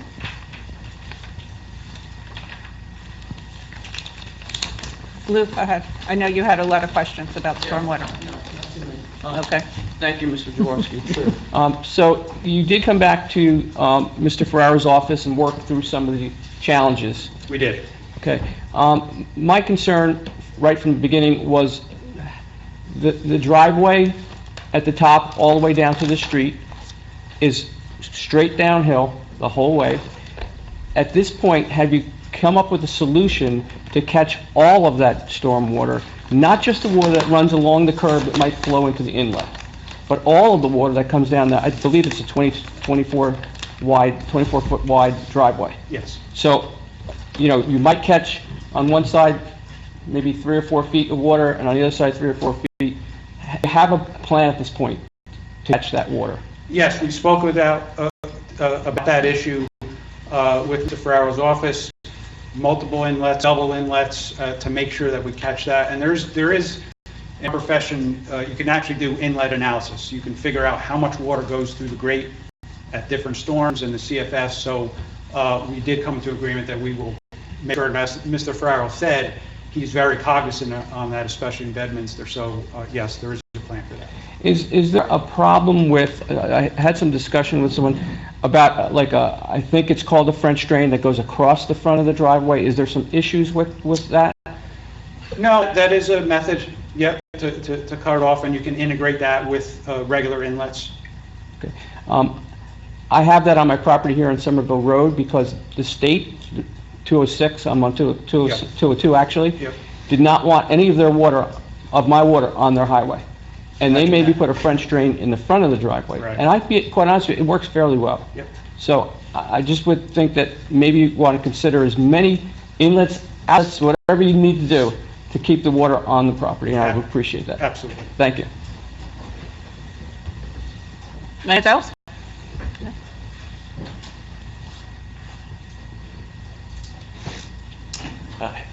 You testified that the height of is it the east side building back from Steeplechase is about 15 feet above the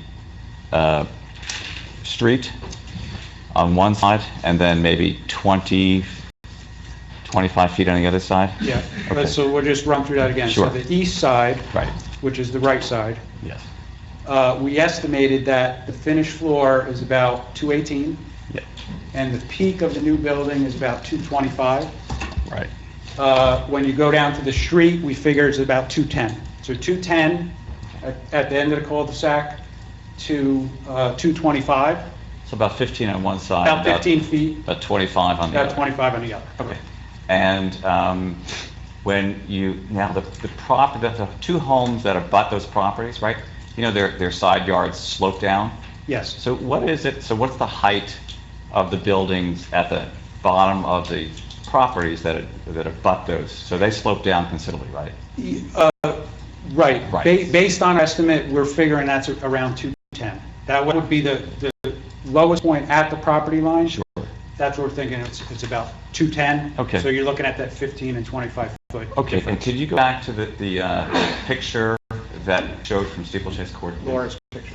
Yes.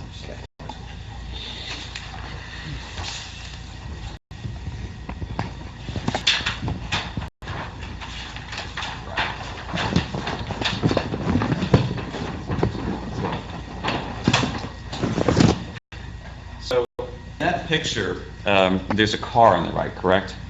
Yeah. And car on the right, typically car height might be 5, 6 feet or so, typically ballpark?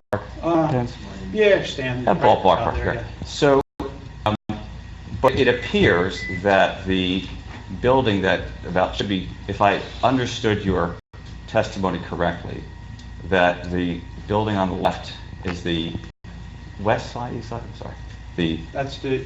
whatever, building on the left, how about that? That's the east side. Okay, East side. that should be 15 feet high, was that my I'm saying, understanding? so the building on the left, if you went to the backyard where it slopes down. Right. At the property line. Yes. We're figuring that's about elevation 210. Yes. The new building, about 225. So it's about 15 feet. If you're standing at the property line. Right. The top peak, highest point would be about 15 feet higher. Okay, and then what is it above, may I? So I Yep. think, Mr. Crowley, maybe I just want to make sure I understood your question too, that if you're standing at the street level, then what is the building height? Yeah. And I'm looking at the house. We have elevation 216 here.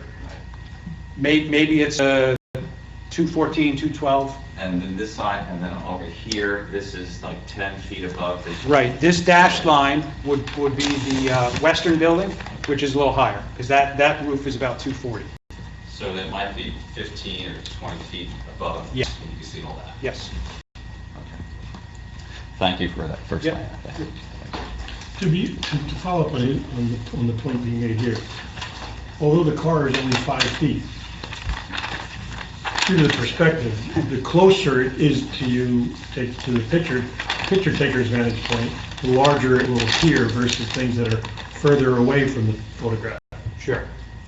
So what looks like it might be about the same height as the top of the car from this perspective, we're really talking about that yellow line on the east building being approximately 10 or 12 feet above the grade at that point. Yes. And the top of the building to the right being 22 feet above the grade at that point. Approximately, yes.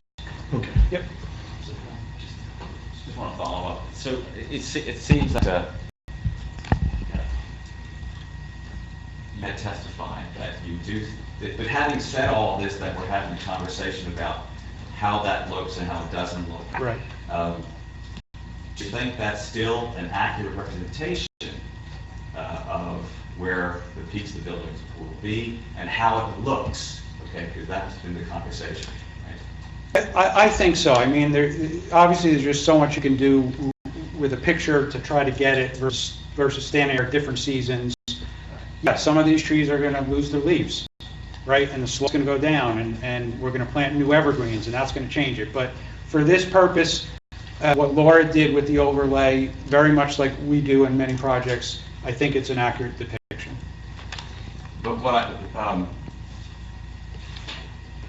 the depiction of the building at the end of the cul-de-sac, are those a solid structure in that picture, or is that just dotted like lines? Oh, this is just a dotted line. Now, you have to understand that this dotted line is 250 feet away.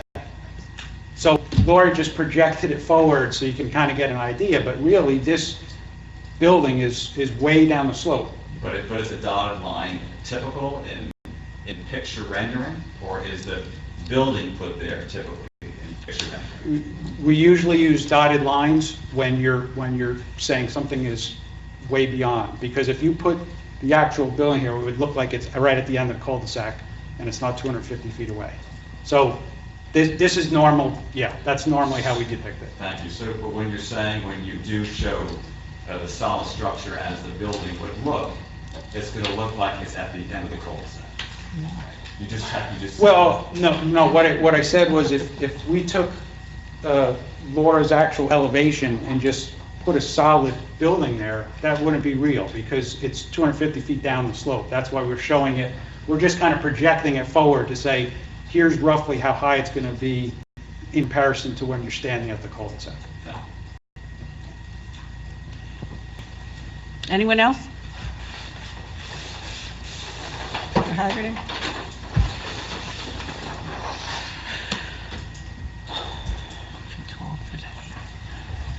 Is someone the material here? Oh, that might be Yeah, that's somebody. fine. Oh, You can leave. I'll leave it. Yeah. Thank you, Mr. Blair. You just can't look in there. Got all the features. Let the record show that Mr. Blair now has the folder. Brian Haggerty, Fairview Drive, Bedminster, still under oath. Madam Chair, with your permission, let's pause for a second to thank the veterans in the room, I believe including the township engineer and the applicant, for their service. It's Veterans Day on Monday, don't forget. No, I won't forget. Okay. Thank you. Thank you. Paul Jaworski, nice to see you again. I have a few questions, and let's start with, since the section is up, is there any existing steep slope with the definition of 15-degree steep slope on the property now? We think of it as a steep, but it's actually pretty large. And it might be gradual, it might be steep, I don't know. You're asking, is there any slope that's over 15%? Percent. Any significant area of slope over 15%? I would think there is. Yeah, I don't know where it is or the exact amount, but just based on being at the property and looking at the topo, there is, yeah. But the average slope of the property, if we take it from the southeast corner to the northwest corner, which is pretty much the peak, it doesn't really average over 15%. No, I think we're up at the highest point in the upper left corner. I think I'm up at elevation 216, roughly. And then down at the lowest point, which is by the driveway, is about 168. And you can kind of see it on the profile. The dotted line shows the existing grade. So obviously on the upper part, it's a lot less steep, and then as you come down, it dives down to the road. Okay.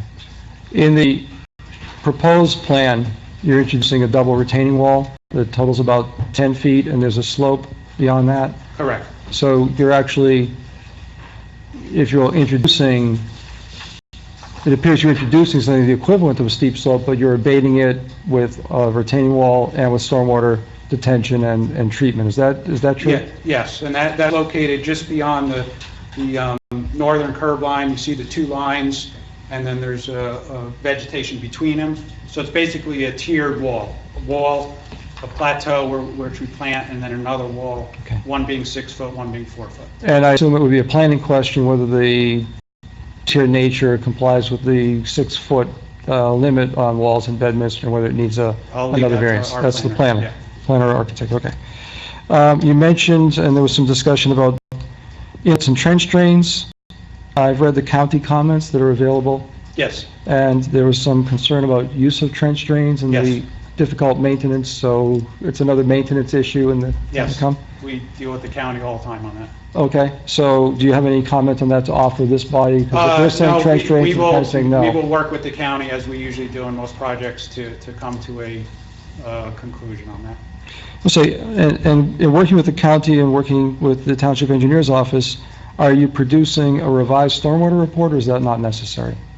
If the project gets approved, based on our meeting with Mr. Ferrero, we will update the stormwater report.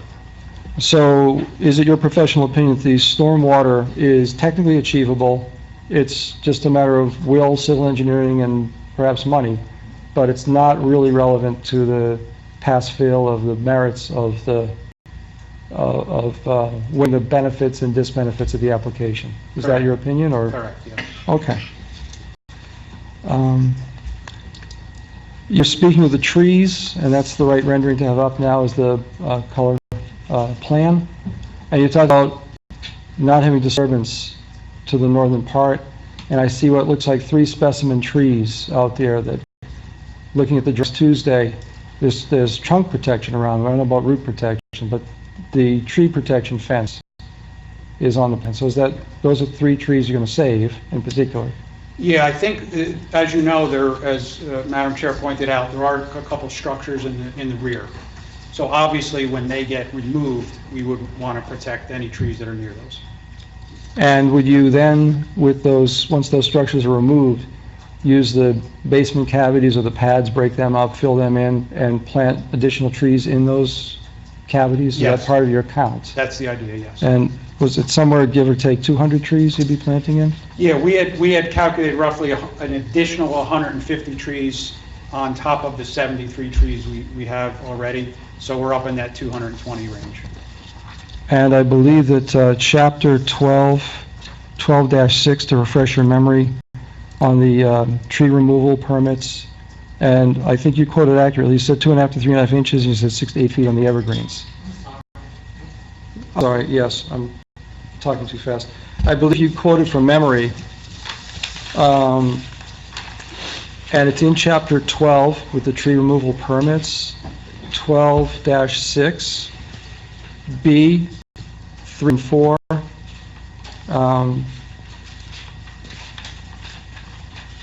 I believe the material here says that it would be replacement trees, hardwoods would be based on 2.5-inch caliper. They must be 2.5 to 3.5 inch at 4.5 dBH, and the evergreens would have to be 6 feet to 8 feet. So So I know that You 2.5 alluded to 3 to- is per the ordinance, Right. so we put that in there. 6 to 8, I'm just quoting a typical planting height. Again, if the board wants to put a minimum on that, that would be up to them. to put The plans for the record show 8 to 10 feet on the evergreen. 8 to 10. The plans So- estimate. So then that's what. so that's over and above the ordinance. Yes.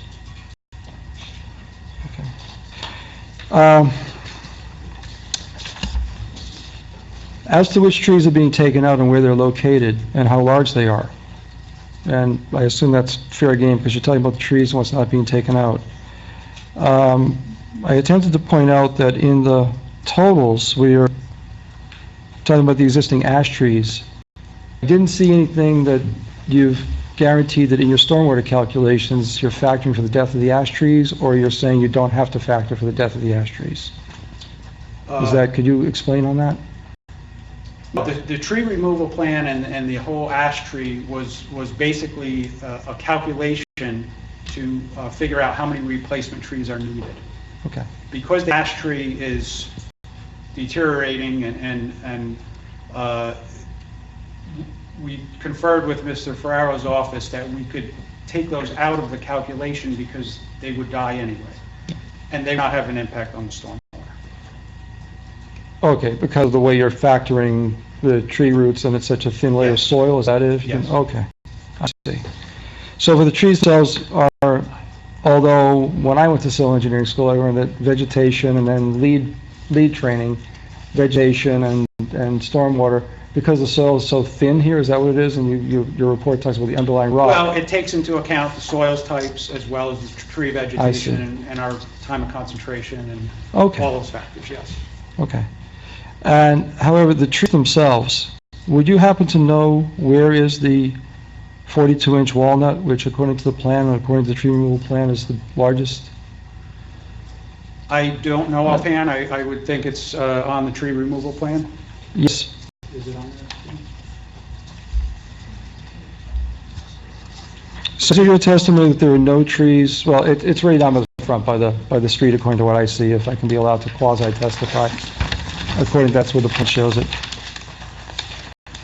I believe in the ordinance for the tree removal permit that the plan is supposed to identify where the trees are, but which ones are being removed. But the map is provided. I'll grant that.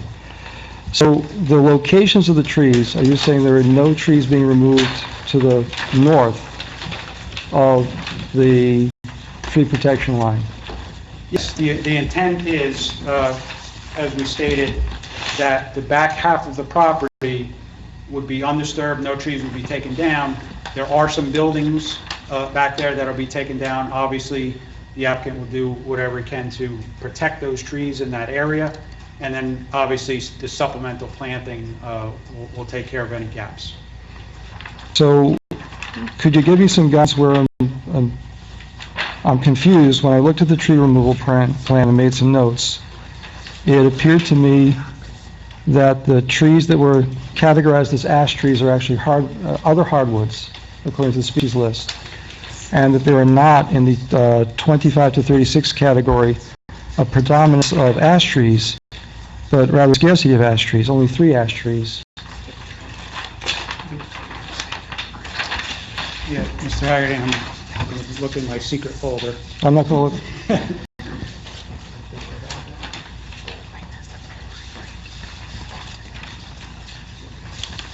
Yeah, and I think you may have brought up last time, there was a typographical error.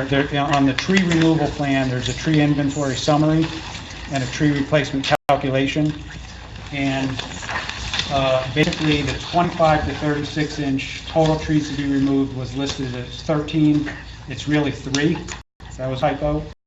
And then right below that, the total ash trees to be removed is 2, not 12. So there was just it was 13 and 12, it really should be 3 and 2. So the number of non-ash hardwoods to be removed in the 25 to 36 category is what, then, net? The total? In the 25 to 36 category, Is 17. 17, Yep. of which, how many will be ash? 2? There were 3. 3 total trees in that category to be removed. 2 of them were ash.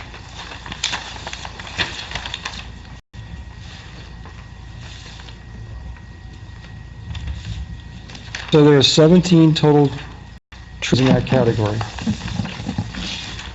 So that's the, Yeah, there's 17, no, in that category, right. The total existing trees is 17. so the number of trees to be removed is only 3. Is 3. The ash trees to be removed is 2. And again, because we're excluding the ash trees, they don't really go into play as a replacement tree, so that So that leaves you with the 1 tree in the 25 to 36 category. Correct. All right, I would like some further clarification of which tree that is and where it is, because when I tried to reconcile those counts with that map, I thought you were taking trees out all over the property. It was the only way the numbers added up. And when I looked at the map, what I found was in the 25 to 30, okay, because you're only removing 3. Okay, I understand. Now I understand. Yeah, it was a Okay. typo. Now I understand.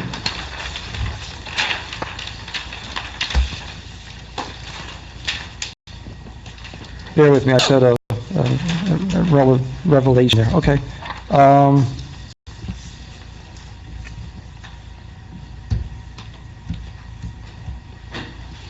Thank you. You're welcome. Madam Chairman, if I could just make a comment relative Yes. to the tree removal. Yes, please. Our ordinance does not say ignore the removal of the ash trees. The applicant needs a waiver from the required tree replacement. Part of their justification for that is the number of these trees that are being removed are ash trees that are diseased and/or dying. And our ordinance does not regulate dying or diseased trees. Right. So that's potentially part of the justification for the waiver. Right, I understand. I think that explains it, yeah. Yes, Lou? I'm sorry, I have one more follow-up question. Yeah, sure. What Mr. Harrison was talking about. This is a county highway, so do you know if the county has any problems with French drains? What is the issue there? What was Mr. Haggerty referring to in terms of maintenance? Yeah, it's a trench drain, which Trench. I think is what you have, right? Trench. Yeah, the county, their initial comment back to us was that they don't like the trench drain because of the maintenance issue. We've dealt with them on numerous other times and meet with them, and so we will do that again. But to your point, we will mitigate whatever we need to with additional inlets down that driveway to make sure that the water. So right now, you're not in favor of using a trench drain? Well, we proposed it, county came back, said, hey, we really don't like it, it's tough to maintain. We'll work with them, if we can convince them and work it out, we will have a trench drain, if not, we'll mitigate it with additional inlets to make sure that water stays on the property. If I may make a comment, I think it's quite easy to maintain. You just lift up the drain grid, grate, Yeah. and you scoop it out with a couple shovels, Yeah. and you put it back down. That's about as hard as it Maybe is. we'll bring you to the county meeting. Be more than happy to attend. Thank you. Anyone else from the public? Okay, we'll close the public section. How about if we take 5 minutes And we'll be right back.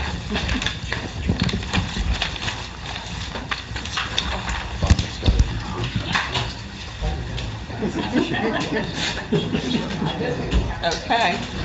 All right. Madam Chair, I know that you wanted to hear from a representative of my client regarding operations and some technical questions about operations. I have Dave Checchio here, who is a principal of Elite Properties of Bedminster LLC.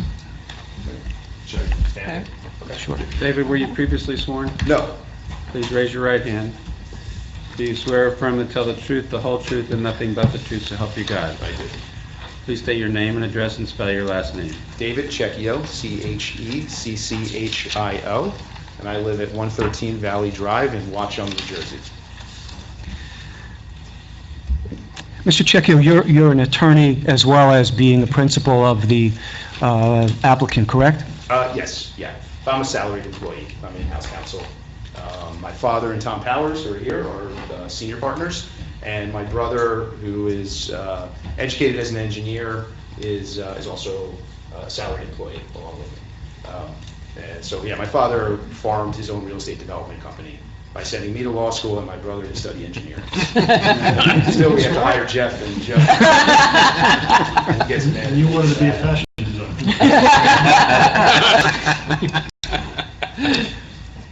So we open up to questions you have. I'm not sure, I don't recall what the questions were, but to the extent you have any questions, or the public?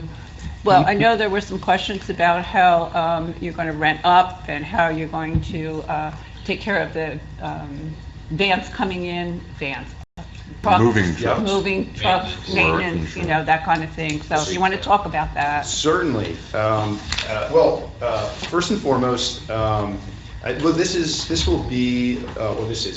we've built about 7 of these buildings in the last 5 years, similar in Fanwood and Maplewood, New Jersey. We've done a townhouse project in Warren, New Jersey. Our office is located in Watchung. My father started building decades ago in this area, and traditionally, him and Tom, they looked for, it's an old developer's kind of model, they looked for old farms to put on cul-de-sacs, probably like Steeplechase, and build single-family homes and sell them. That model, we found, is not the way of the future, it's not really sustainable, so we try to find sites like this in good towns, close to train stations, and infill sites that are suitable for redevelopment. And rather than clear-cut entire sites, we try to build buildings like this where there's structured parking, and that podium structure supports apartments above. And that's what we've done in Fanwood and in Maplewood. And we have, we're not flippers, we're local, and we build these buildings for our own portfolio. And as a generational company, we hope to pass the company down to our kids as well. And buildings like this would be a jewel in our portfolio, frankly, in a town like Bedminster. So when you talk about the fact that it's generational, you maintain them through your own management companies, correct? Yeah, we hire a third-party management company so that we can focus on what we do, which is building. We're builders first and foremost. Right. But we work with Silver Realty Management Company very closely. We're always on site. We're always there looking at the properties and making sure that they're well maintained and staying on top of the property manager. But full-time property management isn't really our specialty. Thank you. Do you maintain an office at this site? At least for rent up? We do, yes. We have leasing agents with offices in both our Fanwood and Maplewood locations. There are 4 buildings in Maplewood with 1 office, and 3 buildings in Fanwood, and there's a constant presence there. One of the question asked by the chairwoman was the issue about moving vans, and Perhaps you can address that. Yes, I mean, it's very simple. Folks aren't going to move to our properties unless they have a lease in place. And we write into the lease that there are rules and regulations, and one of those is you can't bring an 18-wheeler onto the property. So it's fairly clearly stated in the lease agreement. Okay. And is there someone on site when people move in, or is that just something that happens on its own? No, absolutely. Move-ins have to be scheduled. We usually pad the elevators and make arrangements for temporary parking for people who are moving in with their box truck or their van, just so that there's as little disruption to our other residents as possible. And you had talked to me quite a bit about the retail component and how you try to find users that are will be actually fit into the nature of the buildings that you're building, and that they will be sustainable and not just fly-by-night operations, correct? Yes. Well, retail is tough sledding these days. I mean, there's so many headwinds in that industry. And the last thing we want is just to offer the space to the first, fly-by-night startup retailer who maybe go dark in a year. We want to make certain that we attract a sustainable long-term tenant to the retail space. And we found with our retail space in Fanwood, just as an example, because attracting retail to any given spot is a little bit of reading tea leaves. It's not exactly a science from the perspective of a landlord. Maybe a retail broker can tell you differently, but as a landlord, it's a little bit of alchemy. But we've been able to attract, let's see, I just want to name some of the Monk's Home Improvement. So they're primarily a kitchen and bath renovation company. They started in Morristown and they wanted to grow into the Union County market. So they took space in our Fanwood building. They, as a remodeler, they don't really do anything. It's just a showroom.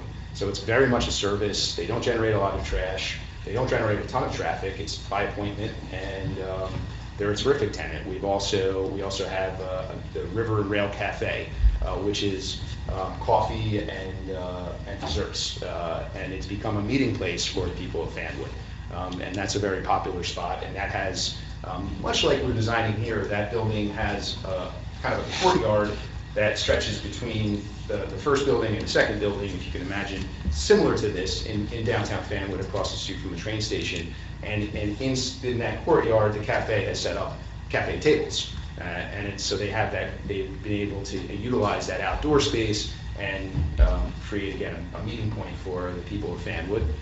Another great tenant we have there is a tutoring company. So they do test prep and curriculum tutoring. And they also kind of grew their business organically in Scotch Plains and got to the point where they wanted a genuine retail storefront and signed a lease with us.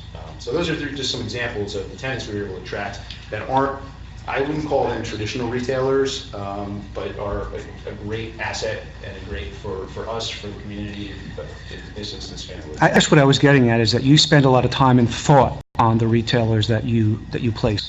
We don't jump at every opportunity. We take our time, we meet with the retailers, we want to get to know them and understand their business models, and we're very selective, again, because we don't want retail turnover and we don't want stores to go dark. It's a black eye for our building, it's a black eye for the communities that we build in. How many square feet do you have in Fanwood in the retail? In total, it's just under 20,000 square feet. Oh, so it's much bigger than what you're proposing here. Yes. How many tenants? Retailers do you have? Yeah. How many retail businesses are in that? So it's the 20,000 is split into two buildings, about 10,000 each, and there are 3 retailers in one 10,000 foot section, and let's see, Monk's, there's an eye doctor, a day spa, I'm blanking now. It's all right, we get the idea. Pharmacy, so there's Okay, 4, all right. there's 7 total out of 20,000. So how many would you expect to have in 4,000 feet? Two or? Oh, I would think one or two. One or two at the most? Yeah. Okay. Yeah. And all of the loading will go in through the front doors? Is that correct? Is that my understanding? I think we talked about, I mean, I do think that that turnaround in the rear is suitable for... And there's access from the back? Yes, yeah. Okay, all right.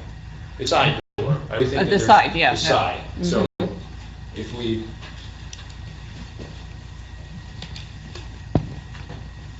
So, you know, I think what we envision is, you know, this cul-de-sac is certainly large enough for a standard box truck or a loading van. Mhm. And the retailers would load from this door, not from the front here, but, you know. From the side. From this side, yeah. This is a residential lobby area, so they wouldn't go that way, but they would come that way. Mhm.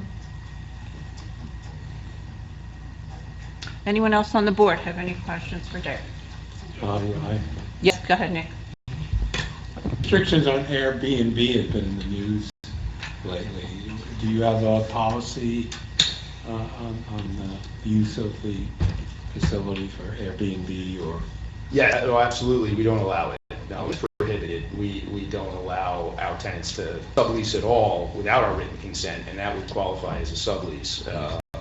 And certainly, but we prefer to sign, I mean, it's our policy that we only sign year-long leases. So we don't sign leases with our residential tenants for less than 1 year. We try to get tenants willing to sign 18-month or 24-month leases because we prefer long-term tenants.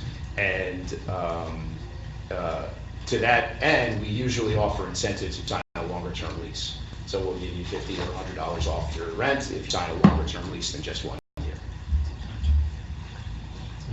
Another question I had, since you don't allow 18-wheelers on the site, if somebody rents one of the larger units and they needed the mover to bring that, would they try to make arrangements with you to, would the vehicle wind up parked on the street at any point?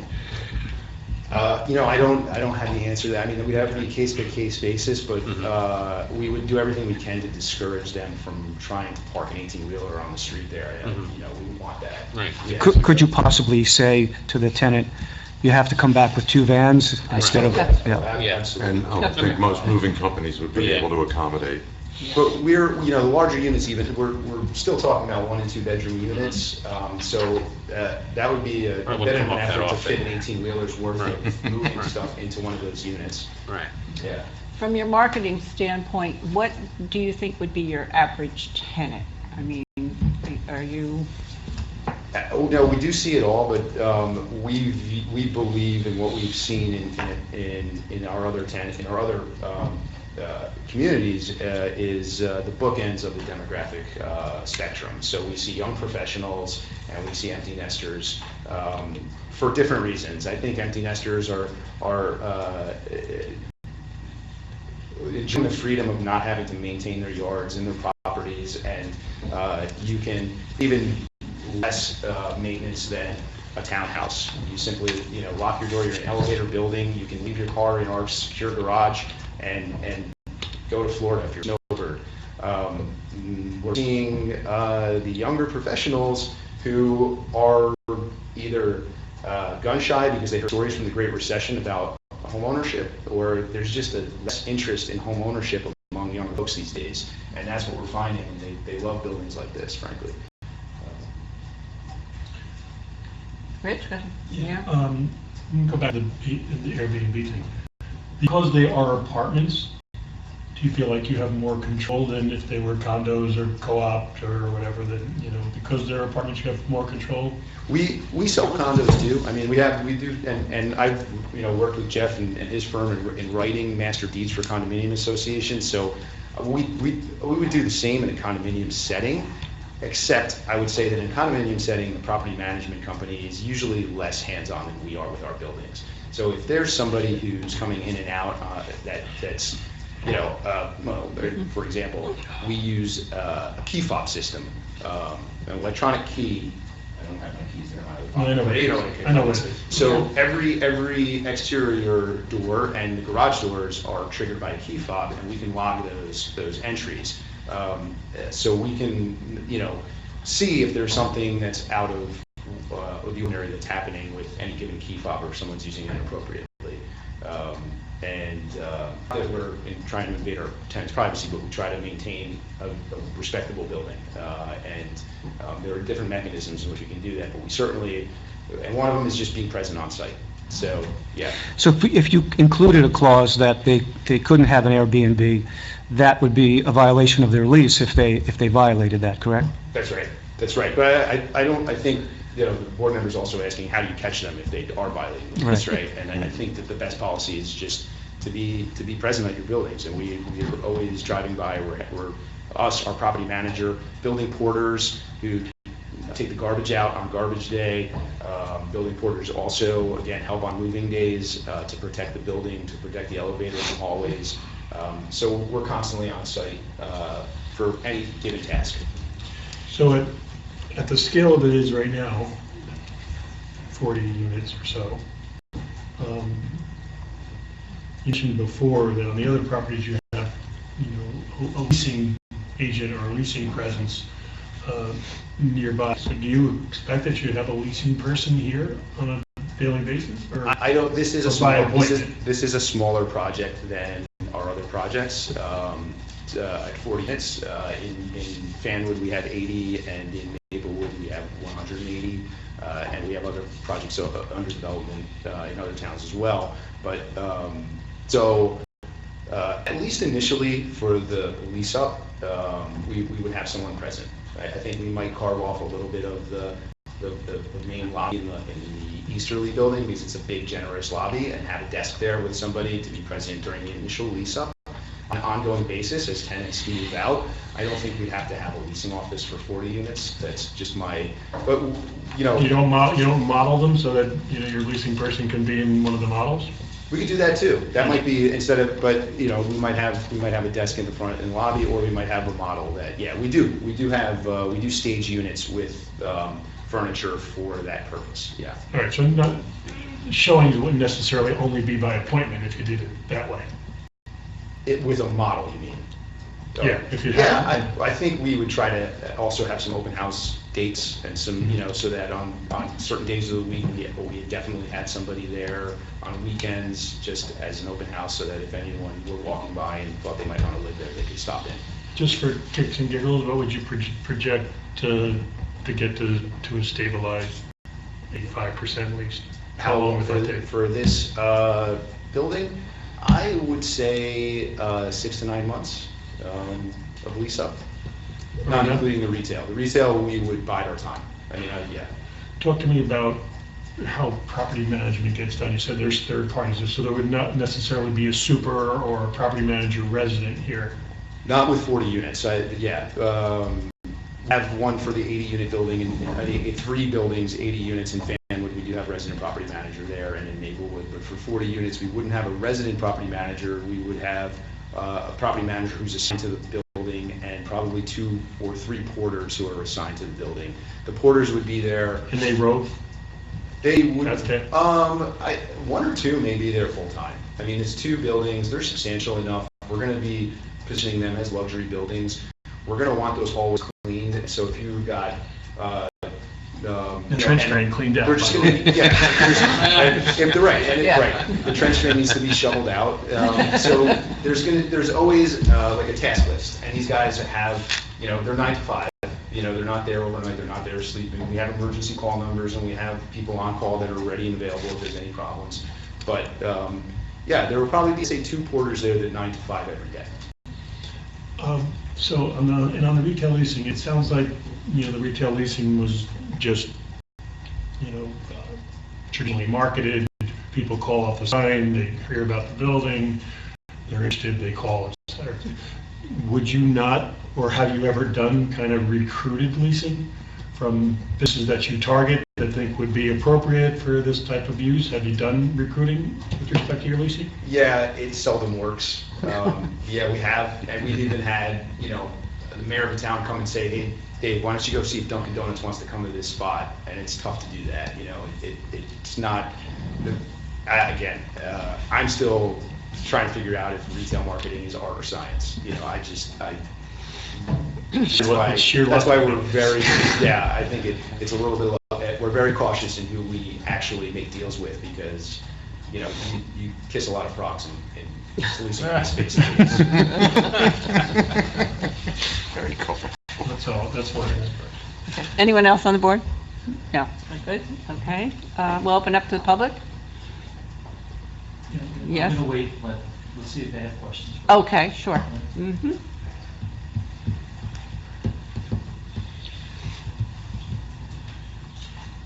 Good evening. You want to share, Mike? Sure. Okay. Brian Haggerty, Theory Drive, Mr. Stoner, Road, Stevens, so Ken. Hi. Nice to meet you. I feel like we've met already. Okay. Would it be appropriate to ask you questions about quality of construction? Mr. Sirocco made a comment at one of the earlier hearings about quality of construction. We got into some discussion on what that was. Does your firm do anything over and above the code minimum? Well, I'm not a licensed architect, so I don't know code minimum. Okay. I mean, I'd like to think so. I can tell you, you know, all of a building like this, all of the interior finishes, we would have natural stone countertops in the kitchens and baths. We'd have stainless steel appliances. We always do kind of an upgraded trim package that we've sort of inherited from my father and Tom's former life building custom homes. These units look really magnificent when they're done. It's probably a little too much trim. I'm not an architect. Feel like it. Okay. This may be a planner question, but it's a question actually of what you and the firm are aware of. Are you aware that Part 13 of the, which is land use, land color, and build-out of the master plan, actually specifically addresses this block and lot, this very property, contemplates it as a possible subdivision that could include 5 homes, and what it does possibly affect the color in the school and so forth. Are you aware of that? I'm going to ask that that be held, Mr. Haggerty, for our planner, if you're, yeah. Certainly. Consider it asked later. Okay. All right? And like that. That's your plan.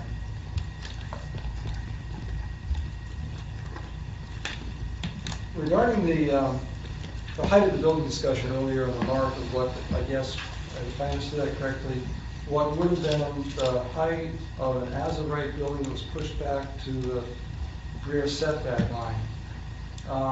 Following up on an earlier question and earlier hearing, was any consideration beyond that given to anything as an as-of-right scheme?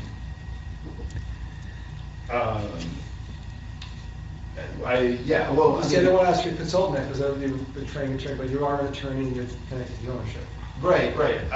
As a right scheme, I mean, we looked at the Vulcan area standards to see what would be an as of right. Like 5 houses or 5 commercial buildings or 5 commercial buildings, the house behind. Right, and I think our planners can get into more depth with that, but yes. Was that my question to the planner then? He's kind of explored those options. Right. Yep. Okay, thank you. All right, thank you. Anyone else? No? Up, please.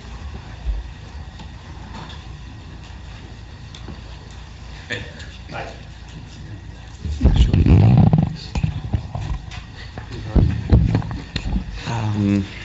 I'm sorry, your first name again. Dave.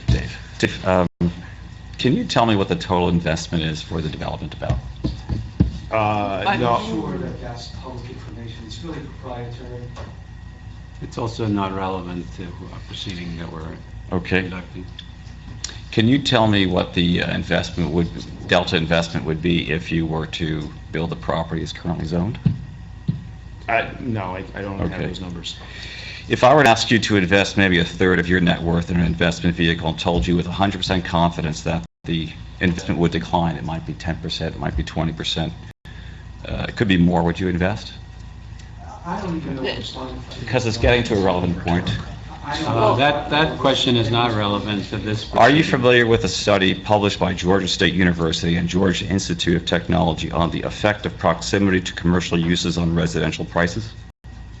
No, I'm not Okay. familiar with that. It surprised you to know that this study found that the 2 key hypotheses, the proximity of commercial development has no effect on prices of proximate residential properties.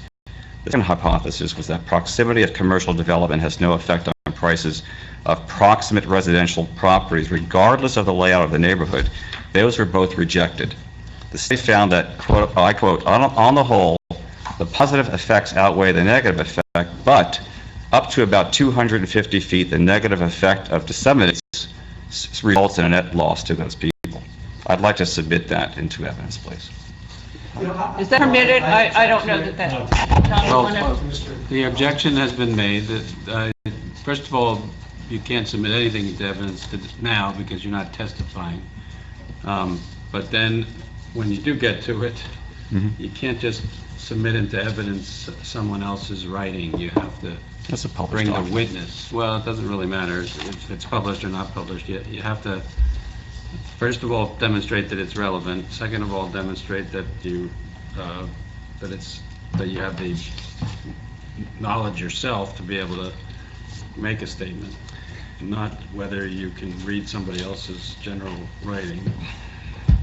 And third, this witness has not talked about this subject, so it's outside the scope of his testimony. So. The request... Basically, come back next month with what you want to try to talk about when it's open to your testimony. Okay, And so... then we're going to deal with the... So let me just ask for clarification. So, is You might want to like...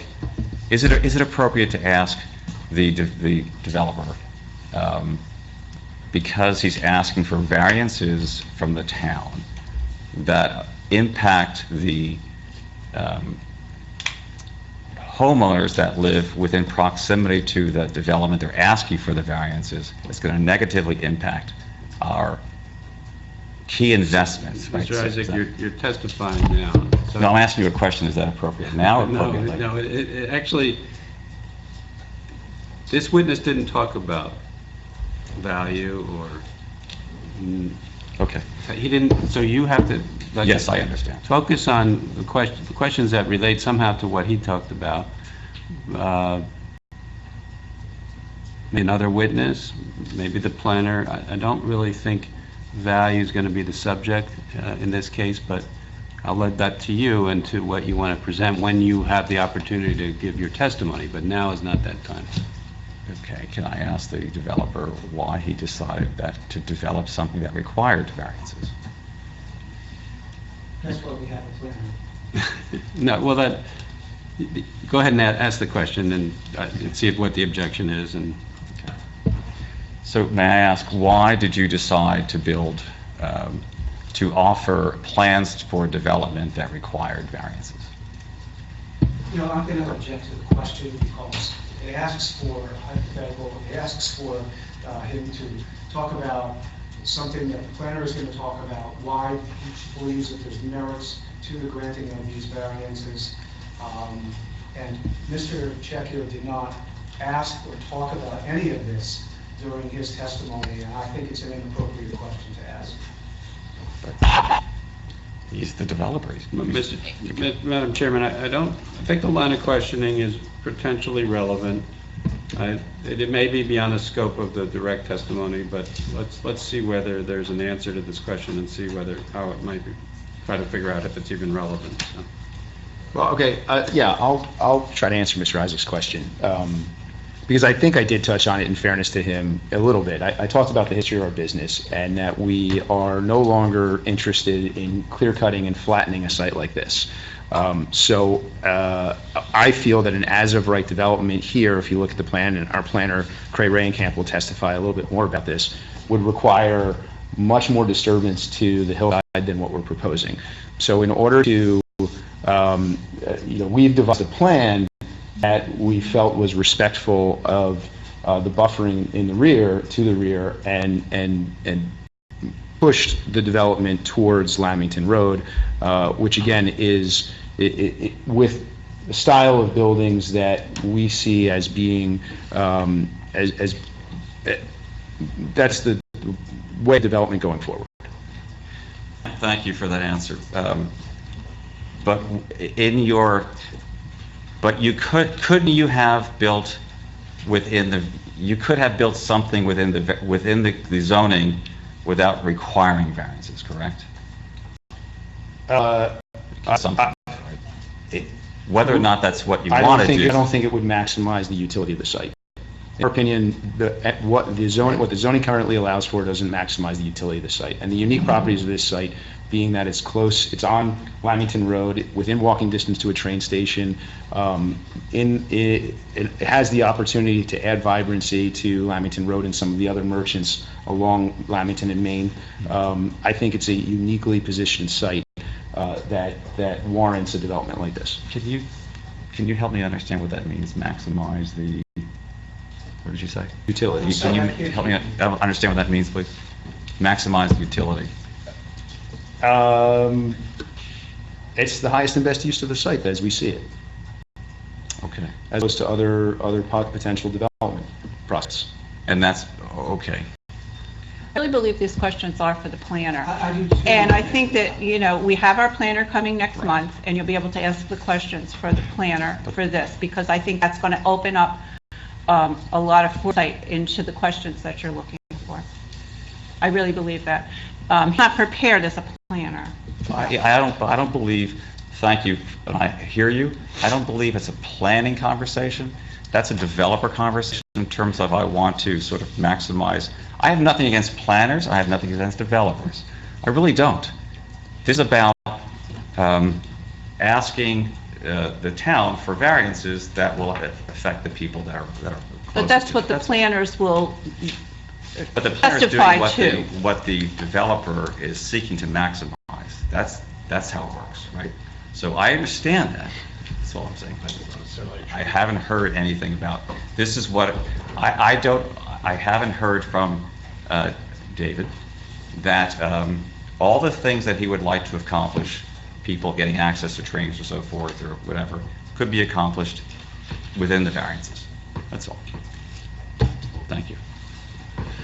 Madam Chair, it's not my job to instruct the board. You know your role. All I'm going to say, Mr. Collins has been doing this long enough. My client believes that this is a meritorious site. It's an appropriate site for what he's proposing. The planner's job is to say that it meets certain criteria under the municipal land use law to support his desire to build on this site. And that's really what we're really getting at, is that the planner would be the more appropriate person to identify planning reasons why this project works on this site. Just a response. No more responses, that we're not No, he's entitled to express an No, I objection. do agree with you, and I think that having the planner next month will identify a lot of these questions that the residents are looking for.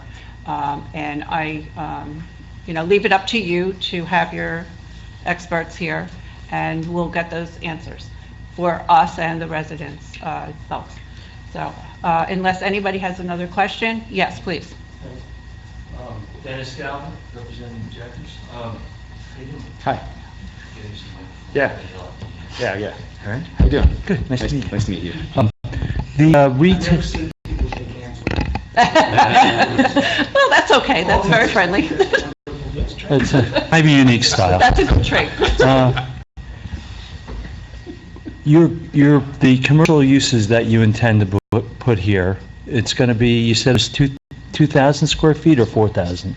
I think it's laid out for 4,000. Okay, so probably 2,000 is going to be either one or two stores, as you said. Then what kind of uses do you think it's likely to go in there? Again, it's hard to say. I wouldn't envision anything that's not, permitted under the current zoning. Bagels, deli? Hopefully. Okay. That'd be great. Now, those uses would probably need to receive deliveries, right? And I know you've been saying we're going to use box trucks, but the thought that comes to my mind, and I want to know how you're going to deal with this, is what about the Coca-Cola truck or the Pepsi truck? Yeah. Because they're a little bit bigger than a box truck.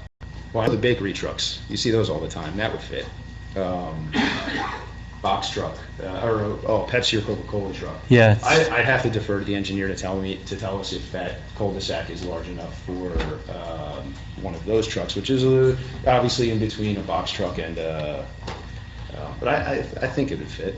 All right. Just wanted to throw it out there for a thought if everybody agrees it still works. The other thing is the parking that you have, you believe you have enough, the plan's going to work and you're going to have sufficient parking? Yes. As the developer, not as the traffic expert. Yeah, oh, yeah, absolutely. Yeah. Yeah, All right. we find, with the 1 and 2 bedrooms and the controlled parking in the garage, we find that this type of building, we need less than required by code, by the MLU for residential parking. Yeah. Okay, because you're hoping they're going to walk to the train station or something like that? Not necessarily. It's just that it's also a function of the 1 and 2 bedrooms, the size of the units. Ensuring that we find that most of our tenants have 1 car on average. Now, let's presuppose some great success. You've got all 4,000 square feet rented out. There's some sort of use there that is really attractive, and people want to go there on a Saturday night or a Sunday afternoon when the tenants are home, and there might not be enough parking left. Where would people park if there was an overflow? Right. Well, I will say first and foremost, we're interested in the residential portion of this development. So the retail is kind of sitting sidecar. So we're not going to lease space to a retailer who would create a nuisance for our residential tenants directly above them or as neighbors. We're going to be careful in who we lease the retail space to because the residential tenants are more important to us. Okay, that's good. Just to my questions. Good, thank you. Lou, why not? I have just a couple of questions. Mm-hmm. David, I'm Lou. Hi. As long as everyone else is shaking hands. It's nice to meet you. I mean, you're a neighbor. We're nothing not genial. Okay. I guarantee you, nobody wants to shake my hand. I'd just like to review, in what capacity are you presenting tonight? What is your responsibility here? Yeah, I'm a representative of the company, the owner builder. Okay. Yeah, an applicant. Okay. I mean, yeah. So then, I'm not sure if these are appropriate questions, but I do think it's important to understand some of the information. You have 40 units. Some are two bedrooms and some are 1 bedrooms. You're looking at putting in higher end finishes. So is it an appropriate question to ask what a 1 bedroom or a 2 bedroom would generally rent for here in Bedminster? Yeah, I don't have those numbers handy. I know that we've prepared pro formas. Of course, we've looked at that. We wouldn't have come this far without them, but I don't have them off the top of my head. I don't want to misquote. I can tell you in Fanwood, and I would hope that we would do a little better here in Bedminster as a Somerset County resident. We're getting between $1,600 and $1,800 a month for a 1 bedroom. And around 25 to 27 for a 2 bedroom. So I would hope that we would be able to achieve those rents, if not a little better. Okay. The reason I ask that is because one of the things we have a concern as a township, as a citizen, is tax base. And I just wanted to get an understanding of how your project would add to our tax base. Yeah, I don't know if you have any comments to that. I'm not an economist, and usually, to answer that kind of question, we do have a fiscal study prepared if you ask me. But when we have those studies prepared for a building like this, and there is a study of these types of buildings around the state that was performed by the Blausen School at Rutgers that has demonstrated that this type of building with structured parking and 1 and 2 bedroom apartments above, it gives you a rate of how many school children you could reasonably anticipate will come from that building. And by and large, when you take that and you put it into the analysis and you run all the numbers, these buildings are revenue generators for a township. They don't over utilize township services, municipal services. Rather, they create more of a tax benefit. And we're here, and I'll say another point on that. We're here asking for a development with an inclusionary, affordable set aside, and we haven't asked for a tax abatement. Typically, and I won't say we haven't. We actually kind of have quietly, before we made this, we asked some of the town fathers, and they said, no way, we're never going to do it, go home. So we came here understanding that we have this affordable housing that's kind of a tax on the building, and usually in a lot of towns, municipalities are willing to award a tax I abatement. have to object to this. Oh, I'm sorry. I was trying not to. Mr. Collins? Well, first state your objection. Yeah, my objection is it's never appropriate in zoning case to talk about whether or not the developer is going to make money from the project or whether the town's going to benefit from the tax rate. We always focus on the land use element of whether or not this can be reconciled with the master plan. So I think it's very gracious of the developer to respond to the witness, but they're leading you down to testimony you really shouldn't be considering. It doesn't matter who's going to benefit financially from this, whether it's the town or the developer. Or both, doesn't matter. Mr. Mayor, do you have any? I'm not going to disagree with Mr. Galvin for the first time. I think It's not the first time ever.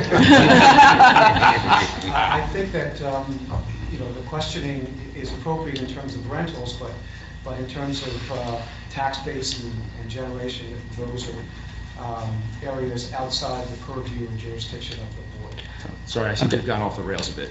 Yeah, I think, he answered my- wait, let's just, we have an objection, we have, Yeah, right. we have interestingly enough, we have mutual support for the same objection, and the objection should be sustained. The area of inquiry about this subject is not relevant to this proceeding, and generally speaking, in zoning is not based upon fiscal impact and should never be. And that being said, I think we're way beyond the scope of the direct testimony as well, so it's best to just move on. Just to be clear, I asked No a more, simple question, no more on the subject. and he answered a very long answer. He did. He did. That's why I said we're way beyond the scope of direct. Yes, we are. We are. Anyone else from the public that would like to be heard? Seeing none, then we'll close this portion. Thank you. Can I ask one more? Oh, one more. Sorry, either one, Colombo here.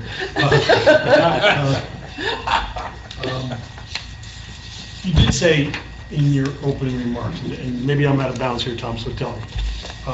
You did say in your opening remarks that once upon a time, you bought up these farms and built these tracts of private homes.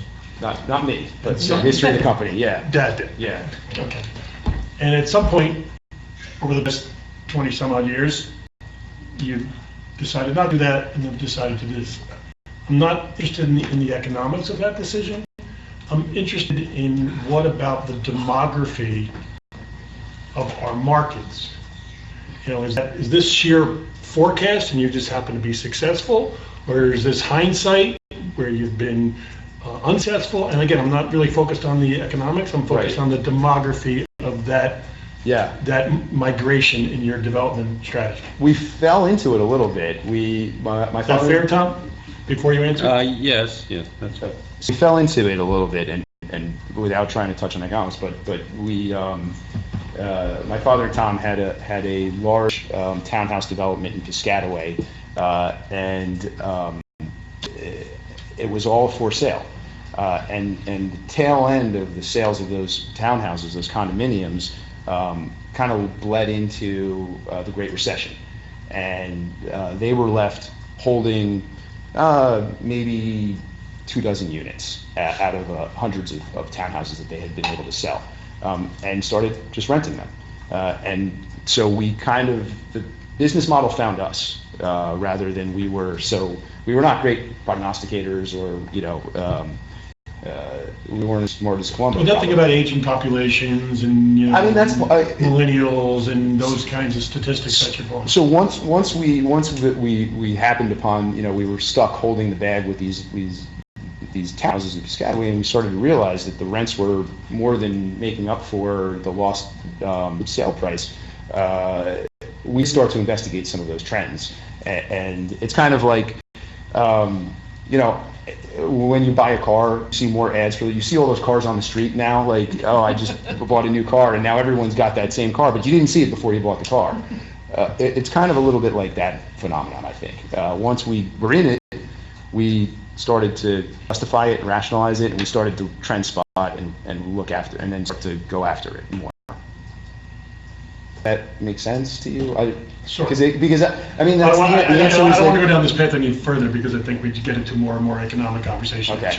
which is not what I'm really interested in, but That's what led us into getting into Fanwood and Maplewood and exploring these kinds of opportunities around the state, wherever we can. I mean, you know, we're not a big operation. This kind of, what I'll call a bite-sized project is perfectly suited to us. It's far too small for an Avalon Bay or a Toll Brothers, and Toll Brothers is now branching out into apartments too, to touch. But it's a little too big for a mom and pop, like a little guy who doesn't have experience building these types of buildings. So it's kind of a sweet spot project for us. Yeah. Okay, so the public side is closed, and I think we're done for tonight. Yes, Madam Chair, the only witness I have left will be my planner next time. Right. I will have Mr. Sirocco just come and verify what his daughter has said. Okay, good, okay, that would be good. And I just wanted to make sure that we're back on December 5th. Yes, And without yeah. further public notice. And if I may, just before I Let me conclude, just- Is that accurate, Mr. Oh, I'm sorry. Poppins? Yes, we'll only do that after we're done, so go ahead. If you really want to talk, you can. Go ahead. If you gentlemen want to talk, but please do that now. David, did you want to say something? No, it's all right. Okay. I just wanted to say thank you. That's all. Well, that you can say anytime. On the record. So we're carrying this application, the lead application, to December 5th, 2019 at 7 PM, same place. Without additional notices. Thank you, Madam Chair. Thank you, members. Good, thank you. Happy And Thanksgiving. Yeah. Mr. Lair, would Yep, you see you extend the after time deadline Thanksgiving. if we need one? I don't know if we do, but would you Yes, expect? absolutely. So let's extend it to the end of December, Jeff, is that fine? That's fine. Okay. Thank you all. Okay, good night. Good night. I think we just have a little bit left here. Paul, we want to talk about the cancer support. That's also scheduled That's for... also scheduled for next week. week. So we have two next week. Okay. Do I hear an adjournment? So moved. Second it? Who's motioning, who's seconding, please? 1, 2, got it. 1, 2. Okay. Ms. Carroll, I just want to let think you they know, all are. know that I'm not going to be here for the 5th meeting. I will be traveling. I don't know what kind of position that puts us in as a board, but I am gone for 2 weeks. 4, 5, 6,